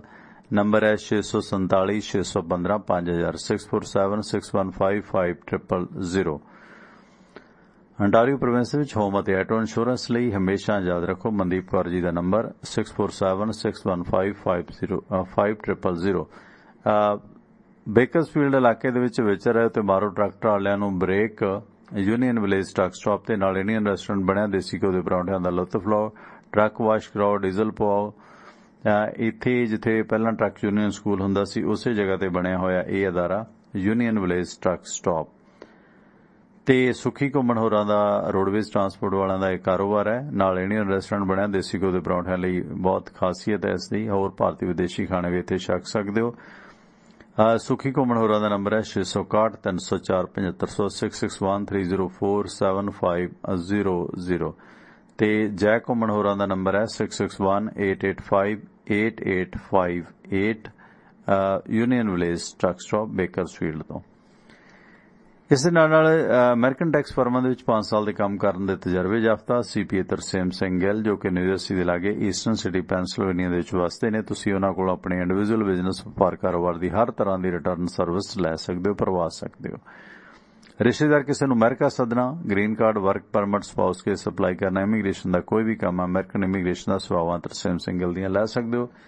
484 764 9861 484-764-9861 ਹੈ ਨੰਬਰ ਤਰਸੇਮ ਸਿੰਘ ਗਿੱਲ ਹੋਰਾਂ ਦਾ। ਇਸੇ ਤਰ੍ਹਾਂ ਬਲਵੀਰ ਸਿੰਘ ਉਸਮਾਨਪੁਰ ਪਰਿਵਾਰ ਆ ਜਿਨ੍ਹਾਂ ਦਾ ਅਮਰੀਕਾ 'ਚ ਕਈ ਕਾਰੋਬਾਰ ਹੈ, ਸੋ ਉਹਨਾਂ ਨਾਲ ਤੁਸੀਂ ਸੰਪਰਕ ਸਾਧਨਾ ਤੇ ਉਹ ਵੀ ਨੰਬਰ ਦੇਵਾਂਗੇ। ਪਰ ਇਹਨਾਂ ਦੇ ਕਾਰੋਬਾਰ ਜਿਹੜੇ ਨੇ, ਜਿਸ ਤਰ੍ਹਾਂ ਵਾਸ਼ਿੰਗਟਨ ਦੇ ਵਿੱਚ ਹੈ ਆਰਲਿੰਗਟਨ ਫਿਊਲ ਸਟਾਪ, ਇਹ ਪੈਂਦਾ 1801 ਪਾਇਓਨੀਅਰ ਈਸਟ ਹਾਈਵੇ ਤੇ, ਐਗਜ਼ਿਟ ਪੈਂਦਾ 208। ਇੱਥੇ ਤੁਹਾਨੂੰ ਫ੍ਰੀ ਕਾਫੀ ਛਕਣ ਨੂੰ ਮਿਲੇਗੀ, ਈਮੇਲ ਤੇ ਫੈਕਸ ਸੁਵਿਧਾ ਫ੍ਰੀ ਹੈ, ਟਰੱਕ ਪਾਰਕਿੰਗ ਫ੍ਰੀ ਹੈ। ਟਰੱਕਾਂ ਦਾ ਹੋਰ ਸਮਾਨ ਸਮੱਗਰੀ ਇੱਥੋਂ ਤੁਸੀਂ ਖਰੀਦ ਸਕਦੇ ਹੋ। Arlington fuel stop, Pioneer East highway, exit 208 ਤੇ ਇਸ ਦੇ ਨਾਲ ਇਹਨਾਂ ਦੀ ਦੂਸਰੀ ਜਿਹੜੀ ਲੋਕੇਸ਼ਨ ਹੈ ਉਹ ਹੈ ਕੈਲੀਫੋਰਨੀਆ ਦੇ ਵਿੱਚ, ਉਹ ਹੈ ਲੌਸਟਲ travel center, 14814 Aloma street, ਲੌਸਟਲ, exit ਪੈਂਦਾ 278 ਤੇ ਇੱਥੇ ਤੁਹਾਨੂੰ ਫ੍ਰੀ ਜਿਹੜੀ ਹੈ ਕੜਕਦਾਰ ਚਾਹ, ਮਸਾਲੇਦਾਰ ਚਾਹ ਮਿਲੇਗੀ ਪੰਜਾਬ ਵਾਲੀ। ਤੇ ਇਸ ਤੋਂ ਇਲਾਵਾ ਇੱਥੇ ਤੁਹਾਨੂੰ ਜਿਹੜੀਆਂ ਸੁੱਖ ਸਹੂਲਤਾਂ ਨੇ ਉਹ ਫ੍ਰੀ ਸ਼ਾਵਰ, ਫ੍ਰੀ ਲਾਂਡਰੀ ਤੇ ਫ੍ਰੀ 24 ਘੰਟੇ ਟਰੱਕ ਪਾਰਕਿੰਗ, ਨਾਲ ਲਿਕਰ ਸ਼ਾਪ ਵੀ ਹੈ। ਜਿਨ੍ਹਾਂ ਸੱਜਣਾਂ ਨੂੰ ਖਾਣ ਪੀਣ ਦਾ ਸ਼ੌਕ ਹੈ ਉਹ ਵੀ ਉੱਥੇ ਆਪਣਾ ਸ਼ੌਕ ਪੂਰਾ ਕਰ ਸਕਦੇ ਨੇ। ਤੇ ਇਸ ਤੋਂ ਇਲਾਵਾ ਇਹਨਾਂ ਦਾ ਜਿਹੜਾ ਦੂਸਰਾ ਕਾਰੋਬਾਰ ਹੈ ਬਲਵੀਰ ਸਿੰਘ ਉਸਮਾਨਪੁਰ ਹੋਰਾਂ ਦਾ, ਉਹ ਹੈ ਡੈਲਟਾ ਫਿਊਲ ਕੰਪਨੀ ਤੇ ਮੋਬਾਈਲ ਐਕਸ਼ਨ ਮੈਰਾਥਨ। ਸੋ ਗੈਸ ਸਟੇਸ਼ਨ ਓਨਰ ਜਿਹੜੇ ਵੀਰ ਨੇ, ਆਪਰੇਟਰ ਵੀਰ ਨੇ ਗੈਸ ਸਟੇਸ਼ਨਾਂ ਵਾਲੇ, ਪੰਪਾਂ ਵਾਲੇ, ਉਹ ਇਹਨਾਂ ਕੋਲੋਂ ਫਿਊਲ ਸੇਵਾਵਾਂ ਲੈ ਸਕਦੇ ਨੇ। ਜੇ ਤੁਸੀਂ ਬ੍ਰਾਂਡਡ ਤੇ ਅਨਬ੍ਰਾਂਡਡ ਡੀਜ਼ਲ ਲੈਣਾ, ਉਹ ਵੀ ਇਹਨਾਂ ਕੋਲੋਂ ਮਿਲ ਜਾਏਗਾ। ਮਾਰਕਾ ਤੇ ਮਾਰਕਾ ਰਹਿਤ ਡੀਜ਼ਲ ਵੀ ਇਹਨਾਂ ਕੋਲੋਂ ਮਿਲ ਜਾਏਗਾ। ਸੋ ਬਲਵੀਰ ਸਿੰਘ ਉਸਮਾਨਪੁਰ ਹੋਰਾਂ ਦੇ ਭਰਾ ਹਰਜਾਪ ਸਿੰਘ ਹੋਰਾਂ ਦਾ ਨੰਬਰ ਹੈ 425 232 8413, 425 232 8413 ਨੰਬਰ ਹੈ ਹਰਜਾਪ ਸਿੰਘ ਹੋਰਾਂ ਦਾ। ਲਓ ਫਿਰ ਹੁਣ ਨੰਬਰ ਲਾਈਨ ਮਿਲ ਗਈ ਆਪਣੇ ਮਿੱਤਰ ਸੁਰਿੰਦਰ ਸਿੰਘ ਐਡਵੋਕੇਟ ਹੋਰਾਂ ਦੇ ਨਾਲ। ਸਾਡੇ ਇਹਨਾਂ ਪ੍ਰੋਗਰਾਮਾਂ ਦਾ ਵਿਰਵਾ ਇਹ ਹੈ ਕਿ ਸੋਮਵਾਰ ਤੋਂ ਲੈ ਕੇ ਸ਼ਨੀਵਾਰ ਤੱਕ ਰੋਜ਼ਾਨਾ ਸਵੇਰੇ 6 ਵਜੇ ਤੋਂ ਲੈ ਕੇ 8 ਵਜੇ ਤੱਕ ਤੇ ਸ਼ਾਮ ਨੂੰ 6:30 ਵਜੇ ਤੋਂ ਲੈ ਕੇ 8:30 ਵਜੇ ਤੱਕ ਆਵਾਜ਼ ਦੀਆਂ ਤਰੰਗਾਂ ਤੇ ਮੈਂ ਤੇ ਸੁਰਿੰਦਰ ਐਡਵੋਕੇਟ ਜੀ ਤੁਹਾਡੇ ਨਾਲ ਜੁੜਦੇ ਹਾਂ। ਤੇ ਸਾਡੇ ਇਹਨਾਂ ਪ੍ਰੋਗਰਾਮਾਂ ਨੂੰ ਸਾਡੀ ਵੈਬਸਾਈਟ tiwanaradio.com ਦੇ ਜ਼ਰੀਏ ਆਪ ਜੀ ਸੁਣ ਸਕਦੇ ਹੋ ਤੇ ਉੱਥੇ ਤੁਹਾਨੂੰ ਸਾਡੇ ਵੱਖ-ਵੱਖ ਲਿੰਕ, ਜਿਸ ਤਰ੍ਹਾਂ ਆਈਫੋਨ, ਐਂਡਰਾਇਡ ਐਪਸ ਦੇ ਲਿੰਕ ਮਿਲਣਗੇ। ਕਾਲ ਟੂ ਲਿਸਨ ਨੰਬਰ ਹੈ ਅਮਰੀਕਾ ਦਾ 667-937-9260, ਉਹ ਮਿਲੇਗਾ। 6679309260 ਉਹ ਨੰਬਰ ਮਿਲੇਗਾ। ਇਸ ਤੋਂ ਇਲਾਵਾ ਫੇਸਬੁੱਕ ਪੇਜ ਟਿਵਾਣਾ ਰੇਡੀਓ ਦਾ ਤੇ ਨਾਲ ਜਿਹੜਾ ਹੈਗਾ ਟਿਵਾਣਾ ਰੇਡੀਓ ਦਾ YouTube ਪੇਜ। ਸੋ ਲਾਈਕ ਕਰੋ, ਸਬਸਕ੍ਰਾਈਬ ਕਰੋ, ਬੈਲ ਆਈਕਨ ਦਬਾਓ ਤਾਂ ਜੋ ਪ੍ਰੋਗਰਾਮ ਸ਼ੁਰੂ ਹੁੰਦਾ ਤੁਹਾਨੂੰ ਘੰਟੀ ਵੱਜੇ। ਆਪਣੇ ਦੋਸਤਾਂ ਮਿੱਤਰਾਂ ਨੂੰ ਵੀ ਇਹਨਾਂ ਐਪਸ ਦੇ ਬਾਰੇ ਤੇ ਇਹਨਾਂ ਪ੍ਰੋਗਰਾਮਾਂ ਦੇ ਮੁਤਲਕ ਦੱਸੋ। WhatsApp ਗਰੁੱਪ ਆਪਣਾ ਬਣਾਇਆ ਹੋਇਆ ਜਿੱਥੇ ਤੁਹਾਨੂੰ ਸਿਰਫ ਆਪਣੇ ਨੰਬਰ ਮਿਲਦੇ ਨੇ, ਪ੍ਰੋਗਰਾਮਾਂ ਦੀ ਨੰਬਰਿੰਗ ਮਿਲਦੀ ਹੈ ਕਿ ਜਿਹੜਾ ਵੀ ਪ੍ਰੋਗਰਾਮ ਲਾਈਵ ਹੁੰਦਾ ਉੱਥੇ ਤੁਹਾਨੂੰ ਪਹੁੰਚ ਜਾਂਦਾ। ਵੈਬਸਾਈਟ ਤੇ ਜਾਂ ਐਪ ਤੇ ਲੱਭਣ ਦੀ ਜ਼ਰੂਰਤ ਨਹੀਂ। ਸੋ YouTube ਦੇ ਜ਼ਰੀਏ ਉਸ ਨੂੰ ਵੀ ਸੁਣਿਆ ਜਾ ਸਕਦਾ ਹੈ। ਤੇ ਇੱਕ ਕਾਲਰ ਆਪਣੇ ਨਾਲ ਇਸ ਵਕਤ ਜੁੜੇ ਨੇ, ਹਰਨੇਕ ਸਿੰਘ ਕੈਨੇਡਾ ਤੋਂ। ਇਹਨਾਂ ਨਾਲ ਗੱਲਬਾਤ ਕਰਦੇ ਹਾਂ, ਉਸ ਤੋਂ ਬਾਅਦ ਕੰਟੀਨਿਊ ਸੁਰਿੰਦਰ ਜੀ ਨਾਲ ਗੱਲਬਾਤ ਜਾਰੀ ਰਹੇਗੀ। ਜੀ ਹਰਨੇਕ ਸਿੰਘ ਜੀ, ਸਵਾਗਤ ਹੈ ਤੁਹਾਡਾ, ਵੈਲਕਮ। ਹਾਂਜੀ ਸਤਿ ਸ਼੍ਰੀ ਅਕਾਲ ਜੀ। ਸਤਿ ਸ਼੍ਰੀ ਅਕਾਲ ਹਰਨੇਕ ਸਿੰਘ ਜੀ। ਵਿਰਾਸਤ ਦਾ ਪ੍ਰੋਗਰਾਮ ਕਿਵੇਂ ਲੱਗਿਆ? ਹਾੜ ਸੌਣ ਭਾਦੋਂ ਅਸੂ ਕੱਤਾ ਮਗਰ ਬੋ ਮਾਰ ਪਗਣ। ਜੀ ਹਾਂਜੀ, ਮੈਂ ਜੀ ਹਜੇ ਸੁਣਿਆ ਨਹੀਂ ਜੀ, ਮੈਂ ਹੁਣੇ ਹੀ ਜੁੜਿਆ, ਥੋੜੀ ਦੇਰ ਹੋਈ ਆ, ਠੀਕ ਹੈ ਤਾਂ ਕਰਕੇ। ਅੱਛਾ, ਇਦਾਂ ਜਿਹੜੇ ਪੁਰਾਣੇ ਦੇਸੀ ਮਹੀਨੇ ਜਾਂ ਨਵੀਂ ਪੀੜ੍ਹੀ ਨੂੰ ਬਹੁਤ ਘੱਟ ਪਤਾ ਇਦਾਂ ਦੀਆਂ ਗੱਲਾਂ। ਕਾਰਨ ਕੀ ਹੈ ਕਿ ਸਬਜੈਕਟ 'ਚ ਪੜ੍ਹਾਇਆ ਨਹੀਂ ਜਾਂਦਾ, ਜਾਂ ਫਿਰ ਕਾਰਨ ਕੀ ਹੈ ਕਿ ਕਲਚਰ 'ਚ ਤਬਦੀਲੀਆਂ ਆ ਗਈਆਂ? ਕੀ ਕਾਰਨ ਹੈ ਜੀ? ਹਾਂਜੀ, ਹੁਣ ਜਿੱਦਾਂ ਮਹੀਨਿਆਂ ਦੇ ਹਿਸਾਬ ਨਾਲ ਤਾਂ ਹੁਣ ਸਾਰਾ ਇੰਗਲਿਸ਼ ਕੈਲੰਡਰ ਦੇ ਹਿਸਾਬ ਨਾਲ ਹੀ ਚੱਲਦਾ ਆ। ਹੁਣ ਆਪਾਂ ਕਹਾਂ ਕੋਈ ਨਾਮ ਵੀ ਨਹੀਂ ਲੈਂਦਾ, ਘਰਾਂ ਪਰਿਵਾਰਾਂ ਦੇ ਵਿੱਚ ਵੀ ਨਹੀਂ ਲੈਂਦਾ ਵੀ ਕਿਹੜਾ ਮਹੀਨਾ ਆ ਗਿਆ, ਕਿਹੜਾ ਚਲੇ ਗਿਆ। ਉਹਦਾ ਵੀ ਇੱਕ ਬਹੁਤ ਵੱਡਾ ਕਾਰਨ ਆ, ਪਤਾ ਹੀ ਨਹੀਂ ਲੱਗਦਾ ਫਿਰ ਸਾਡੇ ਵਰਗੇ ਨੌਜਵਾਨਾਂ ਨੂੰ ਤਾਂ ਵੀ ਕੀ ਹੋ ਗਿਆ ਕੀ ਨਹੀਂ। ਇਹਦਾ ਹੁਣ ਸਾਨੂੰ ਹੁਣ ਆਪਣੀ ਸਟੱਡੀ ਆਪ ਕਰਨੀ ਪੈਣੀ ਆ ਇਹਦੇ ਲਈ। ਹਾਂਜੀ, ਮੈਂ ਅੱਛਾ ਜੀ, ਹਾਂਜੀ, ਮੈਂ ਇਹੀ ਕਹਿਣਾ ਚਾਹੁੰਦਾ ਸੀ ਵੀ ਘਰਾਂ 'ਚ ਹੁਣ ਸਾਨੂੰ ਦੱਸਿਆ ਵੀ ਨਹੀਂ ਜਾਂਦਾ, ਸਾਰਾ ਕੁਛ ਇੰਗਲਿਸ਼ ਕੈਲੰਡਰ ਦੇ ਹਿਸਾਬ ਨਾਲ ਚੱਲਦਾ। ਫਿਰ ਇਹ ਤਾਂ ਹੁਣ ਸਾਨੂੰ ਆਪ ਸੈਲਫ ਸਟੱਡੀ ਕਰਨੀ ਪੈਣੀ ਹੈ ਇਹਨਾਂ ਚੀਜ਼ਾਂ ਲਈ, ਜੇ ਆਪਣੇ ਵਿਰਸੇ ਨਾਲ ਜੋੜਨਾ ਚਾਹੁੰਦੇ ਅਸੀਂ ਤਾਂ ਉਹਦੇ ਲਈ। ਹਾਂਜੀ, ਤਾਂ ਦੂਜੀ ਜਿਹੜੀ ਆ ਗੱਲ ਚੱਲਦੀ ਸੀ ਆਈਲੈਟਸ ਵਾਲਿਆਂ ਦੇ ਲਈ, ਇਹਦੇ ਲਈ ਤਾਂ ਮੈਂ ਇਹੀ ਕਹਿਣਾ ਚਾਹਣਾ ਜੀ, ਹੁਣ ਦੇਖ ਲਓ ਕਿੱਦਾਂ ਇੱਕਦਮ ਜਿੱਦਾਂ ਗੁੜ ਦੇ ਦੁਆਲੇ ਮੱਖੀਆਂ ਨਹੀਂ ਹੋ ਜਾਂਦੀਆਂ, ਇੱਕਦਮ ਹੀ ਸਾਰੀ ਮੀਡੀਆ ਜਿੰਨਾ ਪੰਜਾਬੀ ਇੱਕਦਮ ਉਧਰ ਨੂੰ ਹੋ ਗਿਆ ਹਨਾ। ਸਾਰੇ ਬਲੇਟਨ ਪ੍ਰਾਈਮ ਟਾਈਮ ਆਈਲੈਟਸ ਹੋਈ ਪਈ ਹੈ, ਜਾਨੀ ਕੁੜੀਆਂ ਨੇ ਪੰਜਾਬ ਲੁੱਟ ਲਿਆ ਸਾਰਾ, ਐਂ ਲੱਗੀ ਜਾਂਦਾ। ਹਾਂਜੀ ਉਹੀ ਗੱਲ ਆ, ਦੇਖੋ ਜੀ ਪਹਿਲਾਂ ਵੀ ਇੰਨਾ ਕੁਝ ਹੋਇਆ ਹਨਾ, ਉਦੋਂ ਚਲੋ ਮੀਡੀਆ ਦੀ ਘਾਟ ਸੀ ਜੋ ਵੀ ਸੀਗਾ, ਪਰ ਜੇ ਹੁਣ ਇੱਕ ਬੰਦਾ ਖੁਦਕੁਸ਼ੀ ਕਰ ਗਿਆ ਮੰਨ ਲਓ, ਠੀਕ ਆ ਉਹਦੀ ਆਪਣੀ ਇੰਨਾ ਜਿਗਰਾ ਨਹੀਂ ਤਕੜਾ ਸੀ, ਉਹ ਨਹੀਂ ਚੱਲ ਸਕਿਆ, ਪਰ ਜੇ ਹੁਣ ਅਸੀਂ ਦੂਏ ਬੰਦੇ ਨੂੰ ਇੰਨਾ ਜਲੀਲ ਕਰਦੇ ਜੇ ਉਹ ਕਰ ਜਾਵੇ ਫਿਰ ਉਹਦਾ ਜ਼ਿੰਮੇਦਾਰ ਮੀਡੀਆ ਮੰਨੂਗਾ ਆਪਣੇ ਆਪ ਨੂੰ ਕੱਲ ਨੂੰ। ਹਾਂ ਉਹ ਸੋਸਾਇਟੀ ਹੈ, ਕਿਉਂਕਿ ਉਹ ਬੱਚੇ ਉਹ ਵੀ ਕਰ ਸਕਦੇ ਆ ਨਾ, ਜਿਹਨੇ ਜਲੀਲ ਕੀਤਾ ਜਾ ਰਿਹਾ ਸਾਰੀ ਉਮਰ ਲਈ, ਉਹਦਾ ਕਿਤੇ ਰਿਸ਼ਤਾ ਕਿਤੇ ਉਹ ਫੇਸ ਨਹੀਂ ਕਰਨਾ, ਹਰ ਬੰਦੇ ਨੇ ਪੂਰੀ ਦੁਨੀਆ ਨੇ ਅੱਛਾ ਇਹ ਉਹ ਲੜਕੀ ਹੈ ਬਿਆਨ ਹਨਾ। ਹਾਂਜੀ ਉਹੀ ਗੱਲ ਆ, ਇਹ ਵੀ ਕਿੰਨਾ ਗਲਤ ਆ, ਉਹ ਕੀ ਪਤਾ ਉਹ ਵੀ ਨਾ ਇੰਨੀ ਸਟਰੋਂਗ ਹੋਵੇ, ਉਹ ਕੋਈ ਗਲਤ ਕਦਮ ਚੱਕ ਲੈ ਫਿਰ ਉਹਦਾ ਜ਼ਿੰਮੇਦਾਰ ਕੌਣ ਆ। ਫਿਰ ਉਹਦੇ ਲਈ ਦੇਖੋ ਜਿਹੜਾ ਉਹ ਲੜਕੇ ਦੀ ਮੌਤ ਹੋਈ ਹੈ ਨਾ ਹਰਨੇਕ ਸਿੰਘ ਜੀ, ਕਿਤੇ ਨਾ ਕਿਤੇ ਜੇ ਪਿੰਡ ਵਾਲੇ ਲੋਕ ਕੋਆਪਰੇਟ ਕਰਦੇ, ਹੁਣ ਕਿੰਨੇ ਨੇ ਆਪਣੇ ਨਾਲ ਸੁਖਵਿੰਦਰ ਆਏ ਸੀ, ਸੁਖਵਿੰਦਰ ਦੇ ਫਾਦਰ ਸੁਖਵਿੰਦਰ ਆਇਆ ਸੀ ਉਸ ਲੜਕੇ ਦੇ ਫਾਦਰ ਜੀਰੇ ਵਾਲੇ ਦੇ, ਉਹ ਕਹਿੰਦੇ ਵੀ ਅਸੀਂ 6 ਮਹੀਨੇ ਉਹਨੂੰ ਬਸਾਂ ਮੋਟੀਵੇਟ ਕਰਿਆ, ਸਾਂਭ ਲਿਆ ਸੀ ਮੁੰਡਾ। ਹੁਣ ਜੇ ਪਿੰਡ 'ਚ ਰਹੇਗਾ ਜਲੀਲ, ਇਸੇ ਲੜਕੇ ਨੂੰ ਜੇ ਪਿੰਡ ਤੋਂ ਚੰਡੀਗੜ੍ਹ ਜਾਂ ਕਿਤੇ ਹੋਰ ਸ਼ਿਫਟ ਕਰ ਦਿੰਦੇ, ਮੈਂ ਲਿਖ ਕੇ ਦੇਣ ਨੂੰ ਤਿਆਰ ਹਾਂ, ਕੋਈ ਸੁਸਾਈਡ ਨਹੀਂ ਸੀ ਕਰਨੀ ਉਹਨੇ, ਜੇ ਉਹਨੂੰ ਕੋਈ ਪਰਸਨਲ ਪ੍ਰੋਬਲਮ। ਸਾਡੇ ਜੀ ਨੋਨ ਦੇ ਵਿੱਚ ਇੱਕ ਸੀਗਾ ਏਦਾਂ ਹੀ ਮੁੰਡਾ, ਉਹਦਾ ਇਹ ਫਿੰਗਰਪ੍ਰਿੰਟ ਹੋਇਆ ਸੀ, ਹੁਣ ਕੋਵਿਡ ਕਰਕੇ ਸਾਰਾ ਕੁਝ ਬੰਦ ਆ, ਹੁਣ ਅਗਲੀ ਤੈਨੂੰ ਕਿਹੜਾ ਜੈਟ ਭੇਜ ਕੇ ਲੈ ਜਾਵੇ ਚੱਕ ਕੇ, ਉਹਨੇ ਸੁਸਾਈਡ ਕਰ ਲਿਆ ਜੀ। ਦੱਸੋ ਹੁਣ ਕੀ ਕਰ ਸਕਦਾ ਬੰਦਾ, ਹੁਣ ਬੰਦੇ ਦੀ ਵਿਲ ਪਾਵਰ ਹੀ ਨਹੀਂ ਇੰਨੀ, ਜਾਂ ਤੁਸੀਂ ਕਹ ਲਓ ਜੋ ਵੀ ਕੁਝ ਘਰ ਦੇ ਧੱਕਾ ਕਰੀ ਜਾਂਦੇ ਪਈ, ਤੂੰ ਨੀ ਗੱਲ ਕਰਦਾ ਜਾਂ ਕੁਛ ਵੀ ਆ, ਕੁਛ ਲੋਕੀ ਕੁਛ ਬੰਦੇ ਉਮਰ ਇੰਨੀ ਨਹੀਂ ਹੁੰਦੀ ਬੰਦੇ ਦੀ ਸਮਝਣ ਦੀ ਕੰਡੀਸ਼ਨਸ ਪਈ ਅਗਲੇ ਦੀਆਂ ਵੀ ਉੱਥੇ ਕੀ ਆ ਕੀ ਨਹੀਂ, ਬਸ ਜੋ ਮਨ ਚਾਹੁੰਦਾ ਫਿਰ ਬੰਦਾ ਉਧਰ ਨੂੰ ਤੁਰ ਪੈਂਦਾ। ਕਾਉਂਸਲਿੰਗ ਦੀ ਬਹੁਤ ਜ਼ਰੂਰਤ ਆ ਬੱਚਿਆਂ ਨੂੰ, ਕਾਉਂਸਲਿੰਗ ਨਾਂ ਦੀ ਚੀਜ਼ ਹੈ ਹੀ ਨਹੀਂ ਇੱਥੇ। ਪ੍ਰੋਬਲਮ ਇਹ ਹੈ ਜਿਹੜੀ ਮਨੋਵਿਗਿਆਨਕ ਰੋਗ ਨੇ ਉਹਨਾਂ ਦੇ ਬਾਰੇ ਤਾਂ ਲੋਕ ਮੰਨਦੇ ਨਹੀਂ, ਅਗਲਾ ਕਹਿੰਦਾ ਚੰਗਾ ਭਲਾ ਹੱਟਾ ਕੱਟਾ ਤੈਨੂੰ ਕੀ ਹੋਇਆ। ਮਾਨਸਿਕ ਰੋਗ ਸਭ ਤੋਂ ਮਾੜੀ ਬਿਮਾਰੀ ਆ। ਹਾਂਜੀ ਏਦਾਂ ਹੀ ਆ। ਦੂਜੀ ਗੱਲ ਆ ਜੀ, ਜਿੱਦਾਂ ਹੁਣ ਮੈਂ ਕਹਿਣਾ ਚਾਹੁੰਦਾ ਸੀਗਾ ਵੀ ਆਹ ਆਪਣੇ ਬੰਦੇ ਨੂੰ ਪਹਿਲਾਂ ਤਾਂ ਆਪ ਟਰਾਈ ਕਰਨੀ ਚਾਹੀਦੀ ਇਹਨਾਂ ਪੰਗਿਆਂ ਤੋਂ ਲੈ ਕੇ ਏਦਾਂ ਦੇ ਚੱਕਰਾਂ 'ਚ ਫਸਣ ਨਾਲੋਂ। ਜਿੱਦਾਂ ਮੈਂ ਤੁਹਾਨੂੰ ਉਦਣ ਵੀ ਦੱਸਿਆ ਸੀ, ਮੇਰੇ ਫਰੈਂਡ ਨੇ ਕੀਤਾ, ਮੈਂ ਆਪ 3 ਵਾਰੀ ਰੈਸਟ ਦਿੱਤਾ, ਹੋ ਗਿਆ ਕਲੀਅਰ, ਬੰਦੇ ਦੇ ਪਿੰਡ ਆ ਜਾਂਦੇ, ਐਡੀ ਕੋਈ ਤੋਪ ਨਹੀਂ ਹੈਗੀ ਇਹ। ਅੱਜ ਸਵੇਰੇ ਰੋਬੀ ਪੰਨੂ ਜੀ ਆਏ ਸੀਗੇ, ਰੋਬੀ ਪੰਨੂ ਆਸਟ੍ਰੇਲੀਆ ਤੋਂ, ਉਹਨਾਂ ਦੇ ਕਿਸੇ ਫਰੈਂਡ ਨੇ 33 ਵਾਰੀ ਟੈਸਟ ਦਿੱਤਾ ਕਹਿੰਦੇ।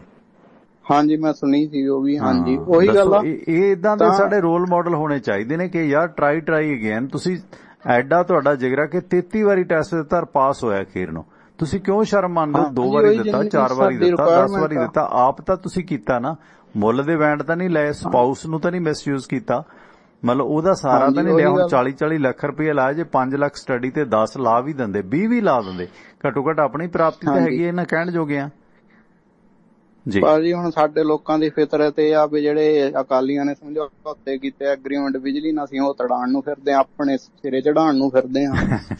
ਪ੍ਰੋਬਲਮ ਤਾਂ ਸਾਡੇ ਦੋਵੇਂ ਪਾਸੇ ਆ। Thank you Harnek Singh ji, thank you, ਮਿਹਰਬਾਨੀ। Thank you Harnek Singh.